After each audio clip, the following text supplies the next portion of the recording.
So we have done accounting for depreciation and disposal of non-current asset. Okay. अब आ जाते हैं other payables and other receivables पे. इस पे आने से पहले एक इम्पॉर्टेंटली जब हर दफा हमें करना होता है ये going concern, historic cost, substance over form, accruals concept, prudence concept, consistency concept, realization concept, accounting period, materiality, money measurement, business entity and dual aspect. सही ना, ये हैं सारे. लेकिन इसमें से अभी फिलहाल mainly this one accruals concept या मैचिंग concept भी बोल सकते हैं इसको, ठीक है ना. This one is in question right now while doing accruals and prepayments का टॉपिक अभी हम खोलने वाले हैं. तो जो अदर्स पेबल और रिसीवेबल का टॉपिक है, accruals प्रीपेमेंट का टॉपिक भी कहला सकता है. इसमें जाने से पहले आपको बताऊं accruals लफ्ज का मतलब क्या है. accrued का मतलब क्या है? उधार. प्रीपेमेंट का मतलब क्या है? पहले पैसा. उधार पेबल भी हो सकता है अगर आप पेइंग पोजीशन में हो. आपका बिजनेस किसी के साथ पेइंग डील में है, मतलब आपके सप्लायर के साथ आपका एक्रूड है, तो वो आपके लिए पेबल है वो एक्रूड. आपके कस्टमर के साथ आपका कोई एक्रूड है तो आपके लिए वो रिसीवेबल वाला एक्रूड है. वो उधार आपने लेना है उससे वापस पैसा. रीपेमेंट अगर आपने की है तो वो प्रीपेड कहलाता है. आपने अपने सप्लायर को प्रीपेमेंट किया तो प्रीपेड कहलाता है. आपके कस्टमर ने आपको प्रीपेमेंट किया तो वो अनअर्न्ड कहलाता है या कस्टमर एडवांसेस. ठीक है, ये बेसिक क्लियरेंस है. मैं नेचर पूछूं, पेबल की नेचर क्या है? लायबिलिटी. अनअर्न्ड की नेचर क्या है? लायबिलिटी. प्रीपेड की नेचर क्या है? एसेट. Prepaid is asset. मैंने एडवांस में कुछ पे किया हुआ है, so I have available that money I have available to use, right. जैसे मेरे मोबाइल में क्रेडिट है प्रीपेड, तो वो मेरा एसेट है कि मैं यूज कर सकता हूं. ठीक है, prepaid is asset and receivables is also asset. Clear? If I make a general T account and if I ask you, कोई भी T account है, अगर मैं बोलता हूं कि ब्रॉड डाउन यहां आ रहा है, तो ये ब्रॉड डाउन किसका है? डेबिट का ब्रॉड डाउन है. लेकिन नेचर क्या है इस ब्रॉड डाउन की? ये एसेट का ब्रॉड डाउन है या लायबिलिटी का? ब्रॉड डाउन डेबिट साइड पे अगर हो रहा है तो ये एसेट का ब्रॉड डाउन है या लायबिलिटी का? एसेट का. ठीक है, और एसेट का क्रेडिट डाउन यहां पर आता है. सही. इन केस ऑफ लायबिलिटी उसका ब्रॉड डाउन यहां पर आना था और लायबिलिटी का क्रेडिट डाउन यहां पर आना था. ठीक है,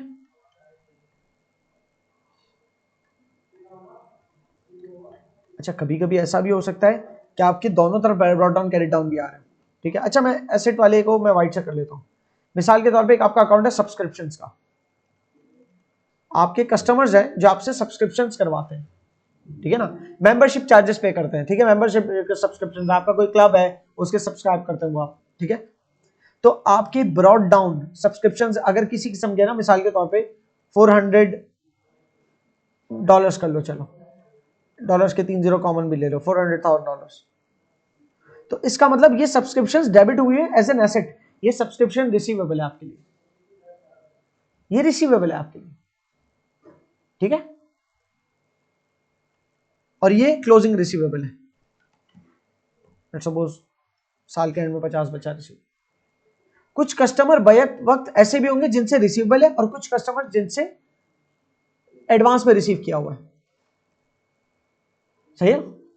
मिसाल के तौर पे अगर मैं कहता हूं 800 एडवांस कस्टमर से एडवांस में रिसीव किया हुआ है. ठीक है, और यहां पर भी ये जो एडवांसेस हैं या अनअर्न्ड है वो यहां पर आ रहा होता है, या लायबिलिटी, ये लायबिलिटी है ना. ठीक है ना, अभी समझाता हूं, पूरा इसको क्लियर करूंगा क्या बोलना क्या चाह रहा हूं. ठीक है, इसको यूं समझो. अगर इंटरप्रेट करने जाऊं मैं तो how would I interpret this. अभी मैं इसके टोटलिंग पे नहीं जा रहा क्योंकि टोटलिंग अभी सेंस नहीं देगी, क्योंकि बीच के भी बहुत सारी चीजें नहीं लिखी हुई मैंने. मेरा बिजनेस है, मेरा कोई मैदान है, उसकी वो मेंबरशिप कराते हैं कोई सालाना नहीं, माहाना मेंबरशिप है, या हर 3 महीने की पेमेंट करते हैं. कुछ कस्टमर्स हैं जिन्होंने एडवांस में पेमेंट की हुई है. अगर कस्टमर्स ने एडवांस दिया हुआ है हमें 800 का, तो उनके पास हुकूक है हमारी फैसिलिटी यूज करने का, और हम लायबल है उनको अपनी फैसिलिटी प्रोवाइड करने के लिए. कितने तक की? $800,000 तक के लिए. तो वो हमारा सीडी यहां पर आया होगा पिछले साल, जो कि brought down as a liability हुआ कि कस्टमर एडवांसेस है, customers will use this facility. और कुछ कस्टमर्स पिछले साल के ऐसे होंगे कि जिनसे हमें लेने की है वो ऑलरेडी यूज कर चुके हैं फैसिलिटी जो हमारी, उसके पैसे भी उन्होंने नहीं दिए, तो उनसे हमारे ये रिसीवेबल थे, ठीक है ना, तो वो यहां पर आ गया। ठीक है, तो कभी परेशान मत होना कि बैक वक्त दोनों चीजें आ रही हो, कस्टमर एडवांसेस भी आ रहे हो और साथ में रिसीवेबल भी आ रहे हो। अलग अलग कस्टमर्स हो सकते हैं, नहीं क्लियर है? और किसी को नेट ऑफ करने का शौक है तो 400 और 800 को नेट ऑफ करके सिर्फ यहां 400 लिखते हैं, लेकिन उससे क्लियर नहीं होगा, उससे लगेगा सिर्फ हमें 400 कस्टमर से एडवांसेस मिले हुए, सही है ना, हालांकि हमें 800 मिले हुए कस्टमर से एडवांसेस और हमें 400 लेना बाकी है और ये अलग अलग लोग हैं। ठीक है, अब जब साल के दौरान क्या होता है, अगर ये हमारे किसी किस्म का कोई केस नहीं होता, एक और अजम्पशन कि हमारा अगर लेट्स सपोज ये कोई केस ही नहीं होता, इसी टी के मैं कॉपी ले रहा हूं और समझाने लग रहा हूं कि लेट्स सपोज हमारा एडवांस का या किसी किस्म के उसका रिसीवेबल का या एडवांस का कोई केस ही नहीं होता, तो 0-0 आता हर तरफ। तो भाई हम उधार पे काम ही नहीं करते, उधार पे भी काम नहीं करते, एडवांस भी नहीं लेते, कैश पे काम करते। तो फिर क्या होता है पता है, बैंक हमारे पास डेबिट हो रहा होता और हम कहते हैं सब्सक्रिप्शन इनकम क्रेडिट एक तरह से, तो बैंक डेबिट हो रहा होता, सब्सक्रिप्शन क्रेडिट हो रही होती। लेट्स सपोज पूरे साल $3 मिलियन, 3 0 यहां और पर 3 0 कॉमन है बैंक के रेफरेंस से, ठीक है ना, तो एक्चुअली सब्सक्रिप्शन क्रेडिट हो रही है, बैंक डेबिट हो रहा है, और अब सब्सक्रिप्शन के अकाउंट को क्लोज करना है इनकम स्टेटमेंट के अंदर, तो P&L का रेफरेंस याद देके मैं 3000 यहां लिख दूंगा, तो नेचुरली सब्सक्रिप्शन की वजह से मेरा P&L अगर क्रेडिट हो रहा है तो वो मेरी इनकम थी सब्सक्रिप्शन, इससे जाहिर हो रहा है, क्लियर हो रही बात? तो इसमें कोई डेबिट क्रेडिट बन ही नहीं रहा, वो इसमें कोई रिसीवेबल या एडवांस रिसीव्ड या एडवांस रिसीव्ड या रिसीवेबल बन ही नहीं रहा मेरे पास, 0-0 आ गए। लेकिन यही चीज अगर यहां पर ले आए, इस केस के अंदर देखें, पूरे साल हमने कस्टमर से रिसीव किए 3 मिलियन, तो बताओ इनकम कितनी हुई, समझ आई? अब हमें निकालनी है, फिर मैं उसको इंटरप्रेट करके बताऊंगा। 800 कस्टमर से हम एडवांसेस ले चुके, तो ये हमारी लायबिलिटी है, फिर हमने 3000 और लिए कस्टमर से, 3800 कस्टमर्स हमें दे चुका टोटल, ठीक है, और फिलहाल मैं इसको 0 कंसिडर कर रहा हूं, एक एक करके लेके चलता हूं, यहां कुछ भी नहीं, ठीक है, ब्रॉट डाउन क्रेडिट डाउन 0 है, अभी कुछ भी नहीं, चलो यहां का ब्रॉट डाउन 0 है, वो वाला ब्रॉट डाउन है, रिसीवेबल वाला ब्रॉट डाउन 0 है। तो अब आप सोचो, कस्टमर्स ने हमें ऑलरेडी एडवांस पैसे दिए थे $800,000, फिर पूरे साल के दौरान, में डेट लिखना जरूरी नहीं क्योंकि पूरे साल की पेमेंट्स है, टोटल है पूरे साल के दौरान में कस्टमर्स ने सारे 3 मिलियन और डॉलर्स मुझे दिए, तो टोटल $3800 मिलियन कस्टमर्स ने हमें दिए, और हम कह रहे हैं कि कस्टमर्स के हमारे पास एडवांसेस सिर्फ 300,000 बाकी है, तो इसका मतलब इसके अलावा वो हक इस्तेमाल कर चुके होंगे अपना, और जैसे ही वो हक इस्तेमाल कर चुके वो हमारे लिए अर्न हो गए, तो इसलिए यहां पर क्या आ गया 3500, और ये मेरा P&L, ये मेरा अर्नड रेवेन्यू है, ठीक है ना, क्योंकि मेरे सर पे उधार अब कस्टमर्स का सिर्फ इतना रहेगा जो ब्रॉट डाउन अगले साल हो जाएगा एक अनअर्नड के तौर पे, एडवांसेस के तौर पे, क्लियर है? बाकी ये वाली $3500,000 तक की वर्थ जितना हमने अपनी फैसिलिटी को प्रोवाइड कर दिया था कस्टमर्स के लिए, पूरे साल उन्होंने उसको इस्तेमाल कर लिया, ठीक है। तो रियलाइजेशन कॉन्सेप्ट भी यहाँ पर हमारा थोड़ा सा टिक हो रहा है कि हमने रियलाइज कर ली ये वाली इनकम, कहाँ गई वो, ये वाली 3500, ठीक है, और बाकी ये रह गया रियलाइज करना, सही। सोचो यहां पर CD नहीं होता, CD यहां पर होता 50, तो गेम थोड़ी चेंज हो जाती है। फिर आप इंटरप्रेट पता है कैसे करते हैं, फिर आप कहते हैं कि $800,000 का हमारे कस्टमर्स का हम पर हक था कि वो पिछले साल से एडवांस पे करके उन्होंने दिए हुए हमें, तो वो हमारी फैसिलिटीज को यूज करेंगे $800,000 तक के लिए, तो ठीक है ना, तो एडवांस वैसे पेमेंट कर चुके थे, फिर उन्होंने 3000 और पेमेंट की, 3 मिलियन एक्चुअली है, 3 मिलियन की और पेमेंट की, 800 की पेमेंट की, 3 मिलियन की और पेमेंट की उन्होंने, सही।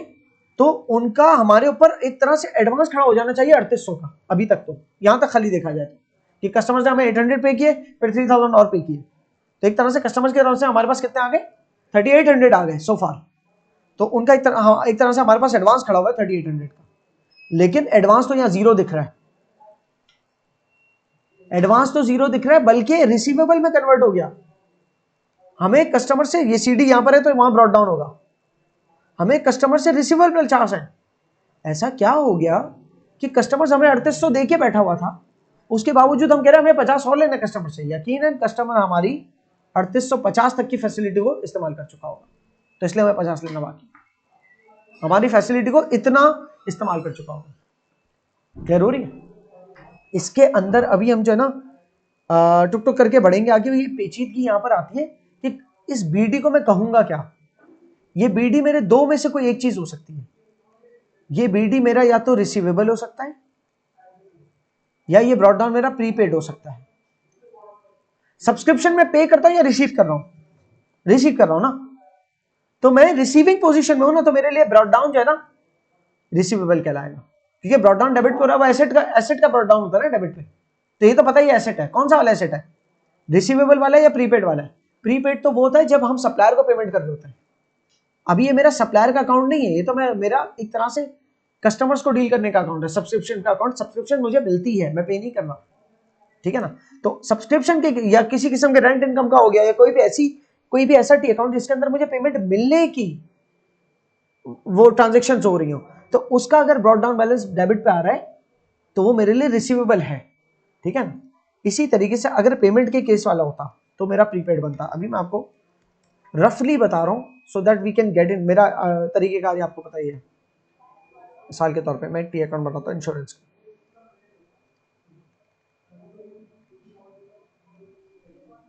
सही, मैं कह रहा हूं हमारा बिजनेस जो है अपनी प्रॉपर्टी को, अपने प्रीमिसेस को, फैक्ट्री को, सारी मशीनरी को इंश्योर कराया हुआ है, ठीक है। 30 कॉमन है, तो मैं अगर नीचे अगर 500 400 भी बोल रहा हूं तो आप समझ जाना वो 400,000 होगा। ब्रॉड डाउन कुछ भी नहीं है, दोनों तरफ नहीं है, प्रीपेड भी कुछ नहीं है, पेएबल भी कुछ नहीं है, ठीक है। पेएबल को मैं रेड से लिख देता हूं। पूरे साल आपने इंश्योरेंस कंपनी को $500,000 पे किए, तो बैंक क्रेडिट हुआ, इंश्योरेंस डेबिट हुआ। बैंक क्रेडिट हुआ इंश्योरेंस, तो इंश्योरेंस डेबिट 500 से, और उसका रेफरेंस आया बैंक। क्लियर है? इतना पे किया आपने, उसके बावजूद पता चलता है कि आपकी तरफ से पेएबल है, आपको अभी 300 पे करना बाकी है इंश्योरेंस कंपनी को। ये पेएबल है ना सीडी, क्योंकि वो ब्रॉड डाउन होगा वहां पर, लायबिलिटी है ना। मैंने इसको पेएबल बोला, मैंने इसको कस्टमर एडवांसेस नहीं बोला। पिछले वाले में इस तरफ जो सीडी आ रहा था उसको मैं कस्टमर एडवांसेस बोल रहा था, क्योंकि वो टी अकाउंट मेरा उस नौयत का था जिसमें मुझे कस्टमर से पेमेंट्स लेने की है। और कस्टमर से पेमेंट्स लेने वाली पोजीशन में अगर मेरा सीडी यहां पर आ रहा हो, यहां पर अगर सीडी आ रहा हो लेट्स सपोज पेमेंट लेने वाली पोजीशन में, तो इसका मतलब मैं एडवांस में पेमेंट्स ले चुका हूं, तो वो लायबिलिटी है। और पेमेंट्स देने वाली पोजीशन में मैं अपने सप्लायर्स को पेमेंट कर रहा हूं, और यहां पर उस पोजीशन के टी अकाउंट में यहां पर अगर सीडी आ रहा तो मतलब ये पे करना बाकी मुझे सप्लायर पे, लायबिलिटी है। क्लियर है? तो 500 पे कर चुका, उसके बावजूद 300 पे करना बाकी है, तो यकीनन इसका मतलब है पीएनएल आपका कितने से क्या हो रहा है, 800 से डेबिट हो रहा है। पीएनएल आपका इंश्योरेंस क्लोज करे, पीएनएल के पीएनएल आपका 800 से डेबिट हो रहा है, मतलब आपने 800,000 तक की सर्विसेज इंश्योरेंस कंपनी की एक तरह से आपके ऊपर ड्यू हो गई, कंज्यूम कर लिया होगा आपने अपनी इंश्योरेंस को, यूं कह लो, ठीक है।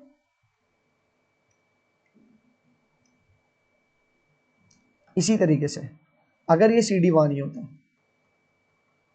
ठीक है, अगर ये सीडी वहां की जगह यहां पर होता सीडी,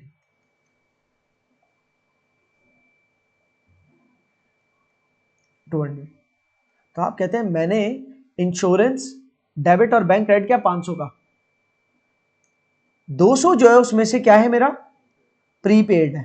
मैंने इसको प्रीपेड बोला, इसको रिसीवेबल नहीं बोला, क्योंकि इंश्योरेंस में पेइंग पोजीशन पे हो, मैं खुद पे कर रहा हूं एक चीज, उसको रिसीवेबल कैसे बना सकता हूं? एसेट भले है, एसेट वाली साइड पे ना, तो एसेट वाली साइड पे सिर्फ रिसीवेबल थोड़ी होता है, प्रीपेड भी तो होता है।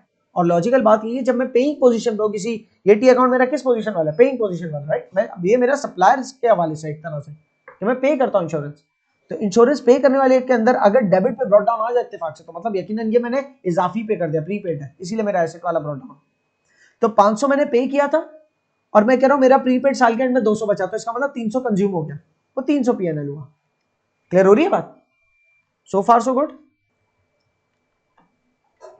सबसे पहले तो ये इस टॉपिक के अंदर बोल रहा है इंपॉर्टेंस क्या है मैचिंग कॉन्सेप्ट की। मैचिंग कॉन्सेप्ट होता क्या है? मैचिंग कॉन्सेप्ट कहता है आपकी जो जिस पीरियड से रिलेटेड कॉस्ट है उसको आप मैच करो उस पीरियड से रिलेटेड रेवेन्यू के साथ, और इन दो का टकराव होकर जो निकलता है आपका वो प्रॉफिट होता है, प्रॉफिट या लॉस हो सकता है। ठीक है, जिस पीरियड से रेलेवेंट इनकम हुई आपकी, आप उसको उस पीरियड की इनकम कहो, और उसी पीरियड से रिलेटेड एक्सपेंसेस जो हुए उनका एक्सपेंसेस का रेवेन्यू के साथ एक्सपेंसेस को मैच कर लो। तो रेवेन्यू एक्सपेंसेस साथ मैच हो रहा है और ये दोनों अपने पीरियड के साथ भी मैच हो रहे हैं। ठीक है, मैचिंग कॉन्सेप्ट के अंदर ये हो रहा है। क्लियर है? ये करने से क्या इंपॉर्टेंस, इसको करने से क्या फायदा होगा तो वो यहां पढ़ लोगे। अगर आप अलग अलग करके बताएं, कॉस्ट को उनके रेलिवेंट पीरियड के साथ मैच करते हो तो क्या क्या इससे फायदा होना है, प्लस आप इनकम्स को उनके जिस पीरियड में वो इनकम अराइज हुई रिगार्डलेस ऑफ पेमेंट कब आपको मिली है, इनकम जब आपने अर्न किया अगर उस पीरियड के साथ मैच करते हो तो आपको क्या बेनिफिट है, या आप पढ़ोगे तो समझ में आएगा, लेकिन मैं ऊपर से बता रहा हूं कि आपकी प्रॉफिटेबिलिटी की करेक्ट पिक्चर आपके सामने आएगी कि आपके इस साल से रेलिवेंट आपने क्या अर्न किया और क्या कंज्यूम किया। ठीक है, अर्नड में से कंज्यूम्ड माइनस कर दो, जो कमाया इनकम्स में से जो एक्सपेंस हुए वो माइनस कर दो तो बचा प्रॉफिट। ठीक है, अब ऐसा हो सकता है जो तमाम इनकम्स हुई है उन सबके बदले पैसा ना आया, वो रिसीवेबल हो, कोई बात नहीं, रिसीवेबल है ना, तो उनका रिसीवेबल डेबिट कर दो, लेकिन इनकम को तो क्रेडिट करो, इनकम तो इनकम है ना, कैश डेबिट हो या रिसीवेबल डेबिट हो उसको छोड़ो, इनकम तो हो गई ना, तो इनकम काउंट कर लो उसको, और एक्सपेंस जो है उसको एक्सपेंस काउंट कर लो, तो इनकम माइनस एक्सपेंस करोगे तो आपके पास प्रॉफिट आ जाएगा। Profit is not equal to cash. अब ये मत समझना मेरे पास कैश इतना बचा, वो तो उस सूरत में होता है जो इनकम हुई है सारा कैश आ गया और जो एक्सपेंस हुआ सारा कैश चला गया तो इतना कैश बचा, तब आप कहते हैं cash is equal to profit, लेकिन cash is different thing, profit is different thing. Income statement बनती है एक्रूवल बेसिस पे। एक्रूवल बेसिस का मतलब क्या होता है कि उधार पे ही क्यों ना हो गया हो काम, उधार पे ही क्यों ना हो गया हो, लेकिन अगर इनकम हो गई है चाहे वो उधार ही क्यों ना हो गई है तो उसको इनकम कह दो, और एक्सपेंस अगर हो गया चाहे आपने अभी पेमेंट नहीं की, पेबल तो है ना, वो एक्सपेंस तो हो गया, कंज्यूम तो कर लिया, तो उसको उस पीरियड का एक्सपेंस कह दो। सही है, अब आप सोचो एक इंसान एक जान तोड़ मेहनत करके पूरे साल बहुत सारे कॉन्ट्रैक्ट्स करता है और बहुत सारे सेलिंग करता है, लेकिन वो सेलिंग के अंदर एक टर्म शामिल है कि हमारा जो कस्टमर है वो हमें पेमेंट करेगा 6 महीने बाद। सही ना, तो शुरू के चलो दिसंबर में अगर हमारा वो क्लोज हो रहा है अकाउंटिंग पीरियड लेट्स सपोज 31 दिसंबर को क्लोज हो रहा है। ठीक है, 31 दिसंबर लेट्स सपोज 2020 में क्लोज हो रहा है, स्टार्ट हो रहा है 1 जनवरी 2020, और कस्टमर के साथ वो टर्म्स ऐसी है कि वो हमें 6 महीने बाद पेमेंट्स करेगा, क्रेडिट पीरियड 6 महीने का होता है किसी किसी बिजनेस में जहाँ कॉम्पिटिशन बहुत हाई होता है। तो जो यहाँ सेल की होगी वो तो चलो 6 महीने बाद मिल चुकी होगी, लेकिन जो यहाँ सेल किया होगा, यहाँ सेल किया होगा, यहाँ सेल किया होगा, वो सारा पैसा तो अगले अकाउंटिंग पीरियड में मिलेगा, और वो अगले अकाउंटिंग पीरियड में अगर कोई और मैनेजर हुआ, कोई और अकाउंट्स मैनेजर और बिजनेस का जनरल मैनेजर, तो उसके मजे हो जाएंगे कि वो अपनी इनकम काउंट कर लेगा, भाई अगले अकाउंटिंग पीरियड में सिर्फ कैश आया है लेकिन असल ट्रांजेक्शन तो यहाँ हुई है। क्लियर है? तो मैच करना जरूरी है इनकम को जिस पीरियड के उस पीरियड के साथ, वरना प्रॉफिटेबिलिटी आपकी 2 सालों की डिस्टर्ब हो रही है। इस साल के अख्तिताम पे जो शेयर होल्डर है, ओनर है, उसने देखा कहा कि यार ये तो बहुत कम पैसा है हमारे पास, अगर हम उसको इनकम का पार्ट ना बनाए, क्योंकि रिसीव नहीं हो, हम कह रहे हैं अभी रिसीव नहीं हुआ तो इनकम का पार्ट नहीं बना रहे, तो ओनर कहेगा हाँ इनकम का पार्ट नहीं बना भाई, पैसा रिसीव शुरू है, लेट सपोज अगर ऐसा, तो फाइनली वो अमाउंट लेट सपोज $2 मिलियन है। अब $2 मिलियन, उससे पहले आपने कुछ सेल्स की थी, वो टोटल मिला के $500,000 थी, आपकी असल सेल जो हुई ना वो भी वो वाले सीजन में, जो आपका यहां से लेकर इस जुलाई से लेकर ऑनवर्ड वाला सीजन था, उसमें आपकी असल सेल हुई। स्टेशनरी का बिजनेस है तो स्कूल खुलते हैं उसके अंदर सारी सेल ज्यादा तब होती है, लेकिन अब जो है स्कूल वगैरह ने परचेजिंग तो कर ली, लेकिन स्कूल आपके स्टेशनरी का जो भी आप सप्लायर हो स्टेशनरी के, आपको पेमेंट स्कूल जो है ना बाद में दे रहे हैं, बहुत 6-6 महीने बाद, तो स्कूल के जो भी शॉप्स वगैरह वहां तक माल तो पहुंच गया सारा, लेकिन वो पेमेंट्स पहुंची नहीं अब तक। वो अगले ये $2 मिलियन पूरे का पूरा अगर ओनर ने कंसिडर नहीं किया इनकम का हिस्सा और कहा कि ये तो हटा ही दो, ये तो रिसीव ही नहीं हो, तो आप $500,000 पे खाली खड़े हुए, और ओनर कहेगा आपको तो हमने टारगेट दिया था $3 मिलियन का, थोड़ा बहुत कम करते, आपने तो बहुत ही कम किया, आपने तो आधा भी नहीं किया, निकाल दिया आपको।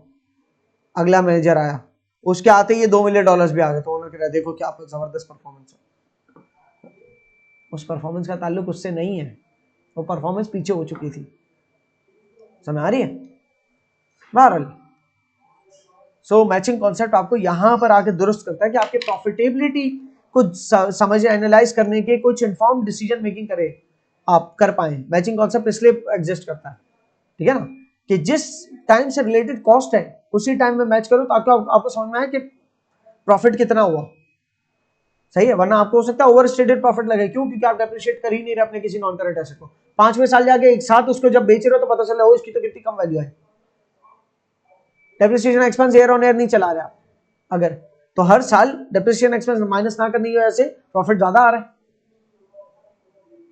तो इससे डिसीजन मेकिंग में फर्क आ सकता है। इसी तरीके से इनकम्स के अंदर भी, इनकम भी तो प्रॉफिट में कंट्रीब्यूट करती है। So when you read it you know it कि आपके एक्यूरेट प्रॉफिट मेजरमेंट के लिए मैचिंग जरूरी है कि कॉस्ट्स को उनके पीरियड के साथ मैच करो जब वो इनकर हुई, इसी तरीके से रेवेन्यूज को जब वो अराइज हुए।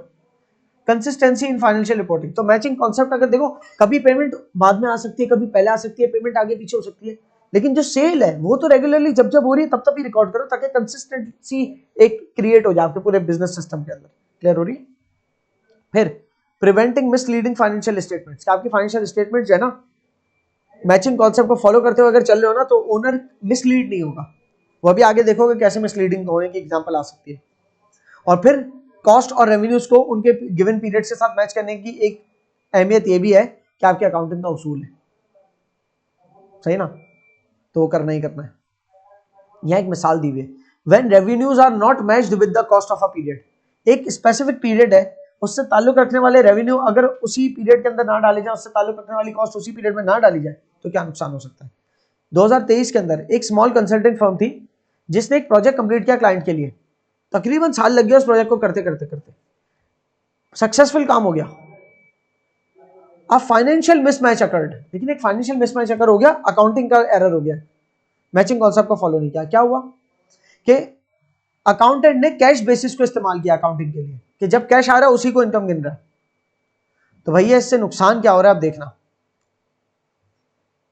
अकाउंटेंट ने एक्रूवल कॉन्सेप्ट को कंसीडर नहीं किया। एक्रूवल कॉन्सेप्ट ये होता है उधार हो, पैसा आया ना आया हो, आपने सर्विस दे दी तो आपके इनकम बन गई, ये एक्रूवल कॉन्सेप्ट होता। लेकिन उसने एक्रूवल कॉन्सेप्ट को नहीं कंसीडर किया। उसने कहा भाई जब पैसा दे रहे हैं तो वो एक्सपेंस होगा, जब पैसा आ रहा है तो इनकम होगा, वो इस बेसिस पे चल रहा है। तब नुकसान क्या हो रहा है, सर्विसेज जो है कंप्लीट हो गई थी दिसंबर 2023 तक, लेकिन जो पेमेंट कस्टमर से आई वो 1 महीने बाद आई, ठीक है ना, और the firm recorded $50,000 revenue in January 2024। तो 2024 के अकाउंटिंग पीरियड का रेवेन्यू बना दिया उसको, हालांकि इनकम 2023 से ताल्लुक रखती थी। सही है? तो अगर मैं यहां पर इस लाइन को बनाऊं तो ये ग्रीन लाइन जो है मेरी ये 2023 की है और ये येलो लाइन इसके बाद से कंटिन्यू कर रहा हूं 2024 की है, ठीक है। तो क्या हो रहा है, सर्विसेज इस टाइम पीरियड में दी गई सारी, ये प्रोजेक्ट बन रहा है बन रहा है बन रहा है बन रहा है और उसके बाद डिलीवर कर दिया, लेकिन आपको पेमेंट यहां पर मिली दूसरे अकाउंटिंग पीरियड में, तो भाई वो कैश आया दूसरे अकाउंटिंग पीरियड में, ताल्लुक तो इस अकाउंटिंग पीरियड से था 50,000 का। आपको चाहिए था कि इस अकाउंटिंग पीरियड के आखिर में एंट्री बना दें आप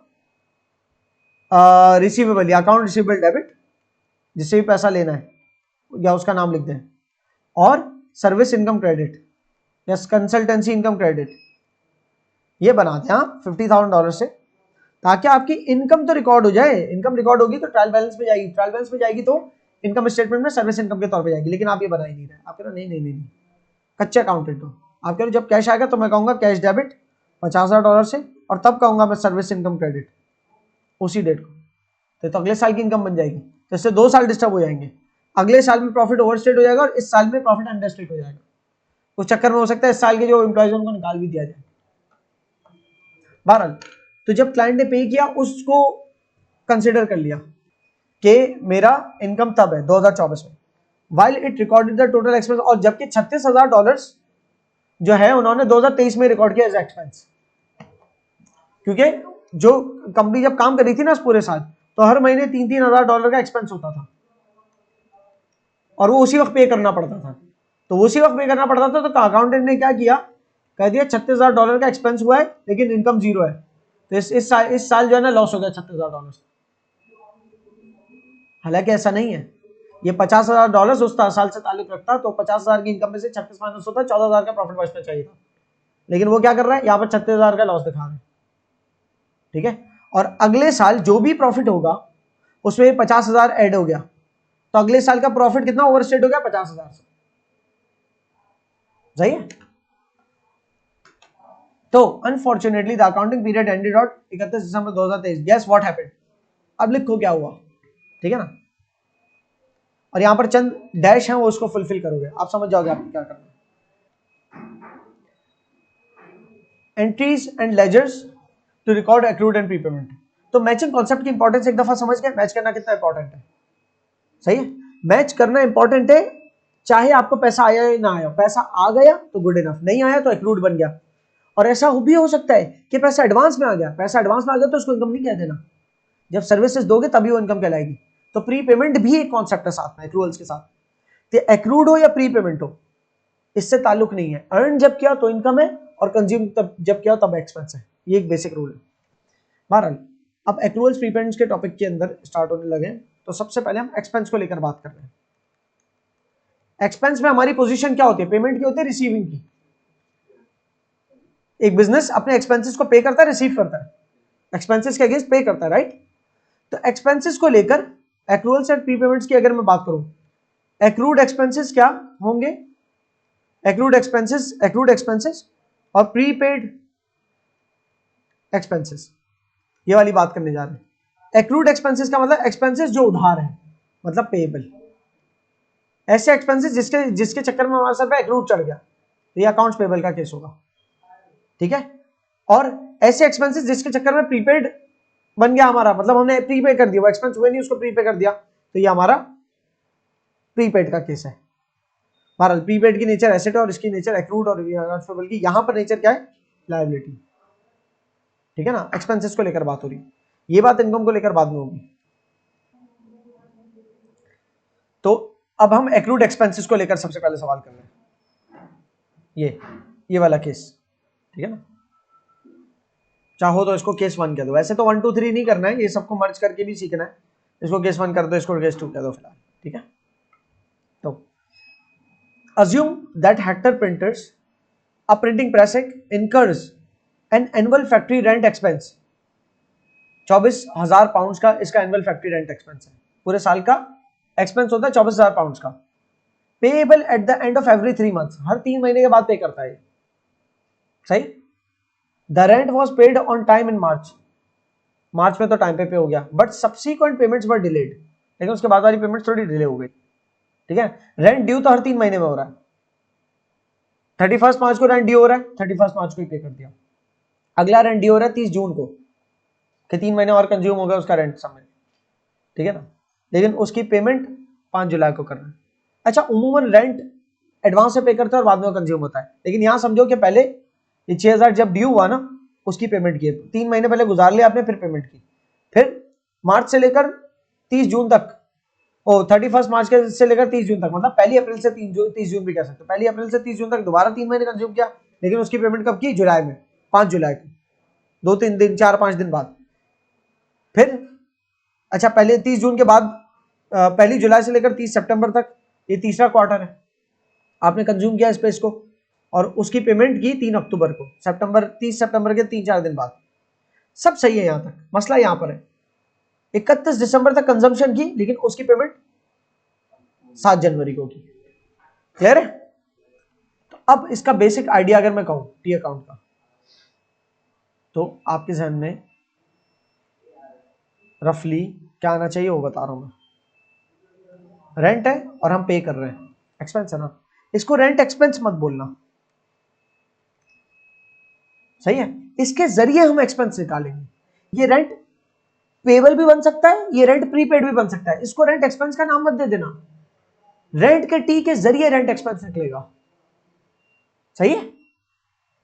ये रेंट पेबल भी बन सकता है, जिसका ब्रॉड डाउन यहां होता है, और प्रीपेड भी बन सकता है, जिसका ब्रॉड डाउन यहां होता है, ठीक है ना। प्रीपेड का क्रेडिट डाउन यहां होता है, और पेबल का क्रेडिट डाउन यहां होता है। क्लियर। तो कर ही देते हैं, ब्रॉड डाउन, कुछ नहीं लिख रहे, क्रेडिट डाउन, ठीक है। अब वो कह रहा है कि हमने पेमेंट्स की साल के अंदर कौन कौन सी पेमेंट हुई, अकाउंटिंग पीरियड के अंदर कौन कौन सी, ये 7 जनवरी 2025 तो नहीं है। अकाउंटिंग पीरियड हमारा सपोज कब खत्म हो रहा है, 31 दिसंबर 2024 को, ठीक है ना। तो ये 31 दिसंबर के बाद वाली पेमेंट है, तो पेमेंट तो नहीं की ना ये वाली, जब ये आखिरी वाली पेमेंट मैंने नहीं की ना, तो ये मेरे लिए पेबल है। क्या है, पेबल है। पेबल का सीडी कहां आता है, 6000 पेबल है, और बाकी पे कितना कर दिया, 6, 6, 12 और 6, 18, 3 अलग अलग डेट्स पे किया है, भले डेट्स के साथ अलग अलग डेट्स के साथ लिख दो चलो। तो रेंट डेबिट बैंक क्रेडिट, ठीक है ना, 6000, 6000, 6000, तीनों क्या है, बैंक बैंक बैंक, अपनी अपनी डेट्स पे हो रहे हैं जब जब पेमेंट की है, ठीक है।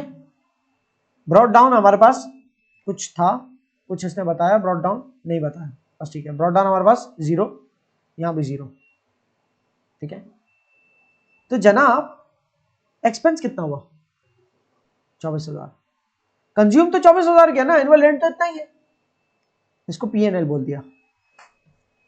अभी पीएनएल में डायरेक्ट बोल रहा हूं, आप चाहते तो इसको लंबा प्रोसेस कर सकते, तो आप कहते हैं रेंट क्रेडिट और रेंट एक्सपेंस डेबिट उसके बदले, सही है। रेंट एक्सपेंस का टी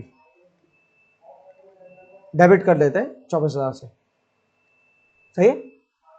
और ये कहां से आ रहा है, रेंट के टी से, क्रॉस रेफरेंस। रेंट का टी अलग है, रेंट एक्सपेंस का अलग। फिर इस रेंट एक्सपेंस के टी को क्लोज करते हैं, आप कहते हैं पीएनएल में लेके जाओ उसको। तो इतनी लंबी कहानी करने से बेहतर है उसी को डायरेक्ट रेंट एक्सपेंस लिखने के आप पीएनएल कर दो ना, क्लियर है। तो आप पूरे इस एक टी अकाउंट से बच गए।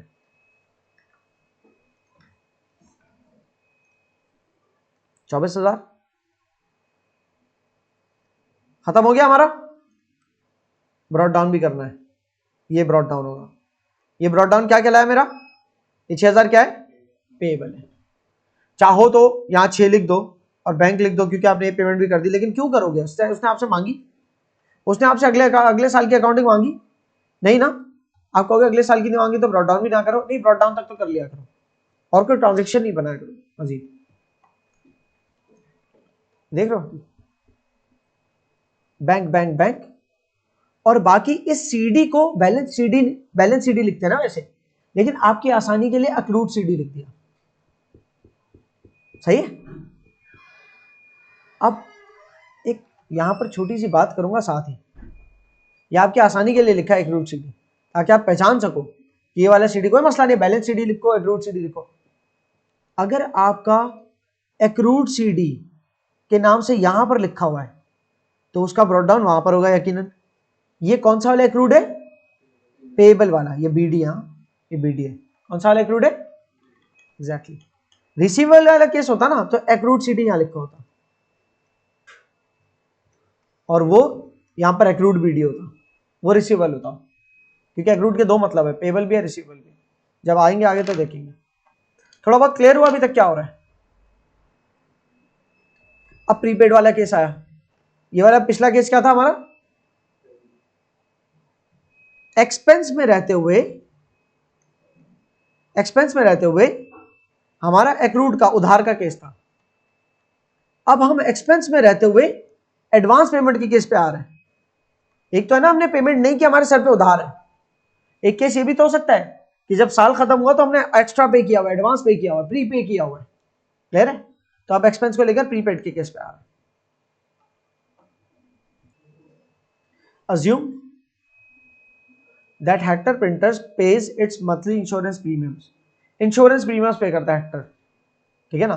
मंथली कितने करता है, 1500 पाउंड्स के, मंथली इंश्योरेंस प्रीमियम 1500 पाउंड्स का करता है, ठीक है। और November 12 paid insurance premium for the period of 4 months. नवंबर 12 2023 को इसने 4 महीने का पे किया, नवंबर 12 2023 को इसने 4 महीने का पे किया। तो नवंबर 12 2000 इंक्लूड, और क्या लिखा है आगे, including the month of payment. तो हमारा जो अकाउंटिंग पीरियड पीछे रह गया उसको मैं येलो कह रहा हूं, और जो हमारा करंट अकाउंटिंग पीरियड है उसको मैं ब्लू कर रहा हूं, और थोड़ा मोटा कर देता हूं, ठीक है। और उसके बाद वाला अकाउंटिंग पीरियड जो है हमारा वो भी रिक्वायर्ड नहीं है, लेकिन बता रहा हूं कि वो होगा तो ग्रीन होगा। हम किस अकाउंटिंग पीरियड के लिए काम करें, ब्लू वाली लाइन के लिए, यहां से लेकर यहां तक के लिए। ये क्या है 2024, ठीक है। 2024 की लाइन है ये 2023 की है और ये 2025 की है। ये 31 दिसंबर 2024 है, ये 1 जनवरी 2024 है, ठीक है ना। 1 जनवरी बोलो या 31/12, इसको 31/12 बोल दो, 2023 का जो भी है। 4 महीने का 12 नवंबर में क्या पे किया इंश्योरेंस, कितना $6000 पे किया यहाँ पर। 4 महीने का ना, 1500 मल्टीप्लाई 4, तो $6000 पे किया यहाँ पर। लेकिन वो $6000 कहां से कहां तक का ताल्लुक रखता है, वो रखता है यहां से यहां तक का ताल्लुक, ठीक है ना। 3000 पिछले पीरियड में और बाकी 3000 अगले पीरियड का। तो यहां पर अगर हम पहले वाले पॉइंट को नोटिस करें तो क्या हो रहा है, जो $6000 है नवंबर और दिसंबर में तो 3000 कंज्यूम हो गया, बाकी 6 में से क्या बचा, 3 हमारे इस साल के लिए ओपनिंग बैलेंस है, प्रीपेड बैलेंस। क्लियर हुई। इस साल का जो हमारा इंश्योरेंस का टी अकाउंट होगा उसके अंदर इंश्योरेंस का टी अकाउंट है, हमने प्री पे किया हुआ है। Pre payment is an asset, asset का ब्रॉट डाउन यहां पर होता है, सही है। कितना किया हुआ है प्रीपेड, 3000, 2 महीने का, क्योंकि वो 4 महीने का जो पे किया था 2 महीने कंज्यूम हो चुके हैं, सही है। पाउंड था, आई थिंक पाउंड था, ठीक है। ये 1 जनवरी है 2024 की, उसी के लिए हम काम कर रहे हैं। 1 जनवरी 2024 से लेकर 31 दिसंबर 2024 तक के लिए पीरियड एंडेड का मतलब उससे पूरे एक साल की बात हो रही है। अच्छा, दूसरा पॉइंट क्या है, ऑन फरवरी 29, 2024 का तो गुड ही है, paid the premiums for the next 4 months including the month of payment. Next 4 months including the month of payment, तो मतलब फरवरी के महीने को मिलाकर, ना नहीं, including the month of payment काटना पड़ेगा, क्योंकि फरवरी के तो पहले कर चुके हैं ना payment, including the month of payment काटना पड़ेगा। फरवरी की तो उस वाले में शामिल थी ना, नवंबर दिसंबर जनवरी फरवरी तक की तो हो गई पेमेंट, तो यहां पर including excluding the month of payment होना चाहिए था या तो, सही ना। वैसे तो नेक्स्ट 4 month बोल दिया ना, अगर फॉर द नेक्स्ट 4 month तो काफी यही फुल स्टॉप हो जाना चाहिए था। बहरहाल, तो कितना कितना भी प्रीमियम पे किया होगा 29 फरवरी के दिन, दोबारा 6000, तो बैंक क्रेडिट इंश्योरेंस डेबिट 6000, 29 फरवरी 2024, 29 फरवरी 2024 में आता है, ठीक है, जानबूझ के लिखा है, लीप ईयर है 2024, ये 2024 4 से डिवाइड हो सकता है ना, तो इसलिए वो लीप ईयर है। अच्छा, on 30 June 2024 paid the premiums for the next 4 months, फिर including the month of payment क्यों लिखा है, ये बार बार मुझे लग रहा है मैंने कॉपी मार दिया था। बार आप ये इस सवाल को जो है ना यहीं तक पढ़ो, खाली यहां तक पढ़ो, ये बेकार लिखा हुआ है। जनवरी 30, जून 30 को फिर अगले 4 महीने का पे किया, ठीक है ना। देखो मार्च अप्रैल मई जून तक का तो हो गया पे, 30 जून को अगले 4 महीने क्या, जुलाई अगस्त सितंबर, जुलाई अगस्त सितंबर अक्टूबर का पे किया, ठीक है ना। कितना, 4 महीने का 6000 ही होता है, तो 30 जून को पे किया 6000।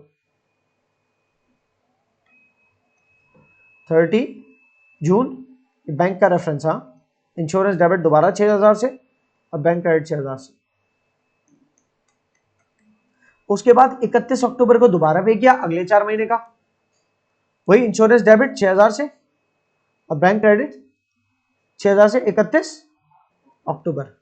लेकिन ये 6000 31 अक्टूबर को पे किया अगले 4 महीने का है ना, नवंबर दिसंबर जनवरी फरवरी का, तो 2 महीने का इजाफी पे किया ना, तो जो कि 2 महीने का इजाफी पे किया तो अगले साल वो ब्रॉड डाउन प्रीपेड होना है, तो जो अगले साल ब्रॉड डाउन प्रीपेड होना है तो मतलब वो कैरी डाउन 3000 यहां पर होगा, तो ही वो जाके अगले साल ब्रॉड डाउन प्रीपेड होगा, राइट।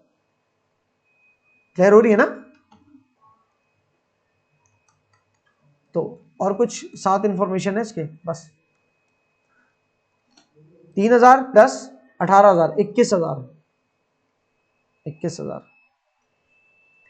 बैलेंसिंग फिगर क्या आया हमारा, 21 तक कैसे पहुंचेगा, 18000। ये क्या है मेरा PNL, क्या इंश्योरेंस क्रेडिट और profit and loss account debit, मतलब एक्सपेंस है ये मेरा, सही है। अब इसको थोड़ा सा इंटरप्रेट करते हैं। 3,000 की प्रीपेमेंट थी मेरी, कि मैंने इंश्योरेंस वालों को अपनी जेब से पहले से दिया हुआ था, हमारे बिजनेस से इंश्योरेंस वालों को प्री पे किया हुआ था, कि हमारे पास हक, इस 3,000 का तो हक था कि ये तो टाइम गुजर ही जाएगा, 3,000 तक की पेमेंट कर दी तो ये तो कंज्यूम हो गए।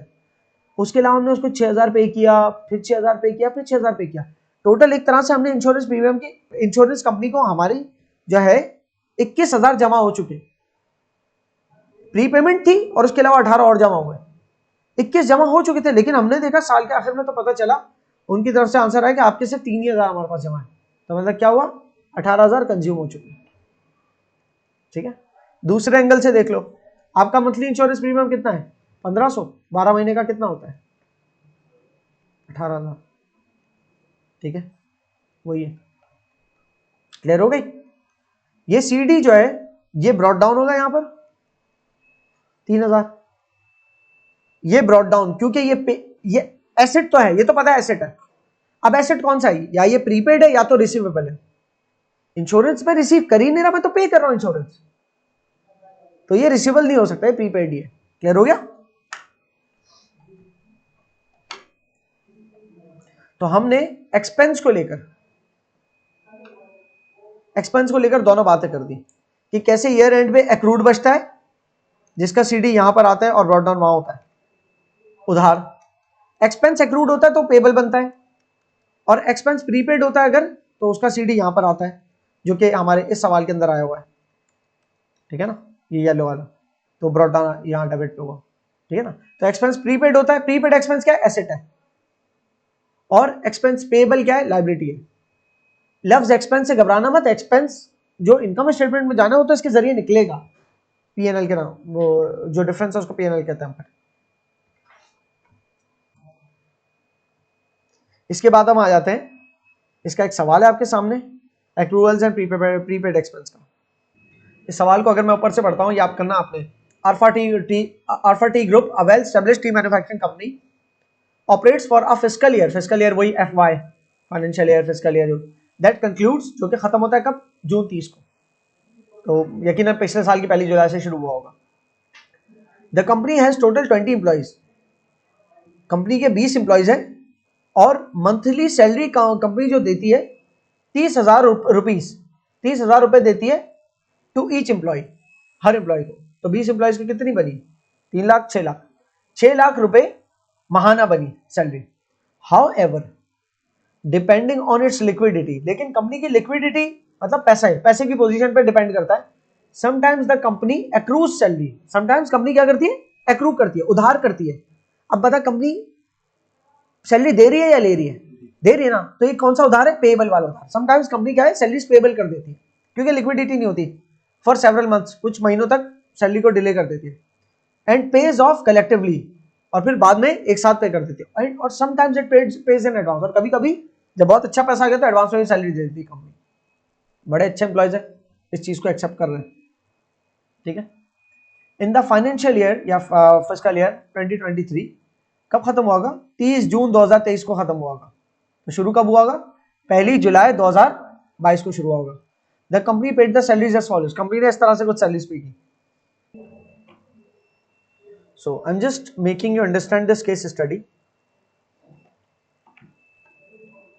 ये सवाल एक्रूअल्स और प्रीपेड एक्सपेंस का, एक्सपेंस को लेकर है, इनकम को लेकर नहीं है सवाल,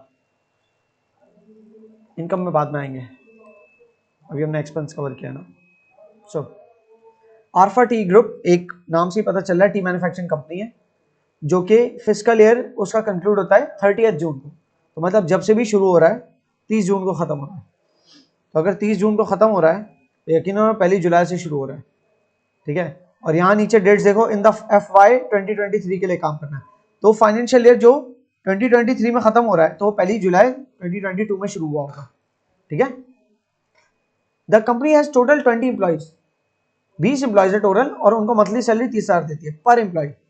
तो 20 एम्प्लॉयज को मंथली सैलरी कितनी दे रही है, 30,000, तो ये 6 लाख बनती है मंथली, तो ये 12 से मल्टीप्लाई कर दूंगा तो ईयरली पूरी आ जाएगी। ठीक है ना, ये 72 लाख है, ये 12 से मल्टीप्लाई करूंगा तो 7.2 मिलियन। ठीक है, अच्छा जी, रुपीज, हाँ however depending on it's liquidity. अच्छा ये सैलरी देता तो है लेकिन इसकी लिक्विडिटी मतलब पैसे की पोजीशन क्या है उस पर डिपेंड करता है। कभी कभी company accrues salary for several months. Accrue करना मतलब उधार रखना, और उधार क्योंकि हम यहां पर पे कर रहे हैं सैलरी, तो वो उधार जो हमें पे करना होता है पेबल वाला कहलाता है। तो कभी कभी वो सैलरीज को पेबल रखते हैं, ठीक है, और एक साथ पे कर देते हैं बहुत सारे मंथ्स की, और समटाइम्स पेज इन एडवांस, और कभी कभी एडवांस भी दे देते हैं जब पैसा आ जाए, यूं समझो। तो यहां पर कुछ इसकी जो ना in the fiscal year the company paid the salaries, तो सैलरीज इन डेट्स को दी है। अब ये पता है हमें कि पूरे साल का सैलरी एक्सपेंस कितना है, 72 लाख। पूरे साल का 72 लाख है, महाना 6 लाख है, हर एम्प्लॉय का महाना कितना है, 30,000, ठीक है ना। तो 20 एम्प्लॉयज का महाना कितना हुआ, 6 लाख। तो 20 एम्प्लॉयज का सालाना कितना हुआ, 7.2 बिलियन, ठीक है, 72,100,000। तो ये तो इसका सैलरी एक्सपेंस है। पेमेंट्स की पिक्चर यहां पर दी हुई है, तो आप अपना टी अकाउंट बना लेंगे भाई। टी अकाउंट होगा सैलरीज का, ठीक है ना।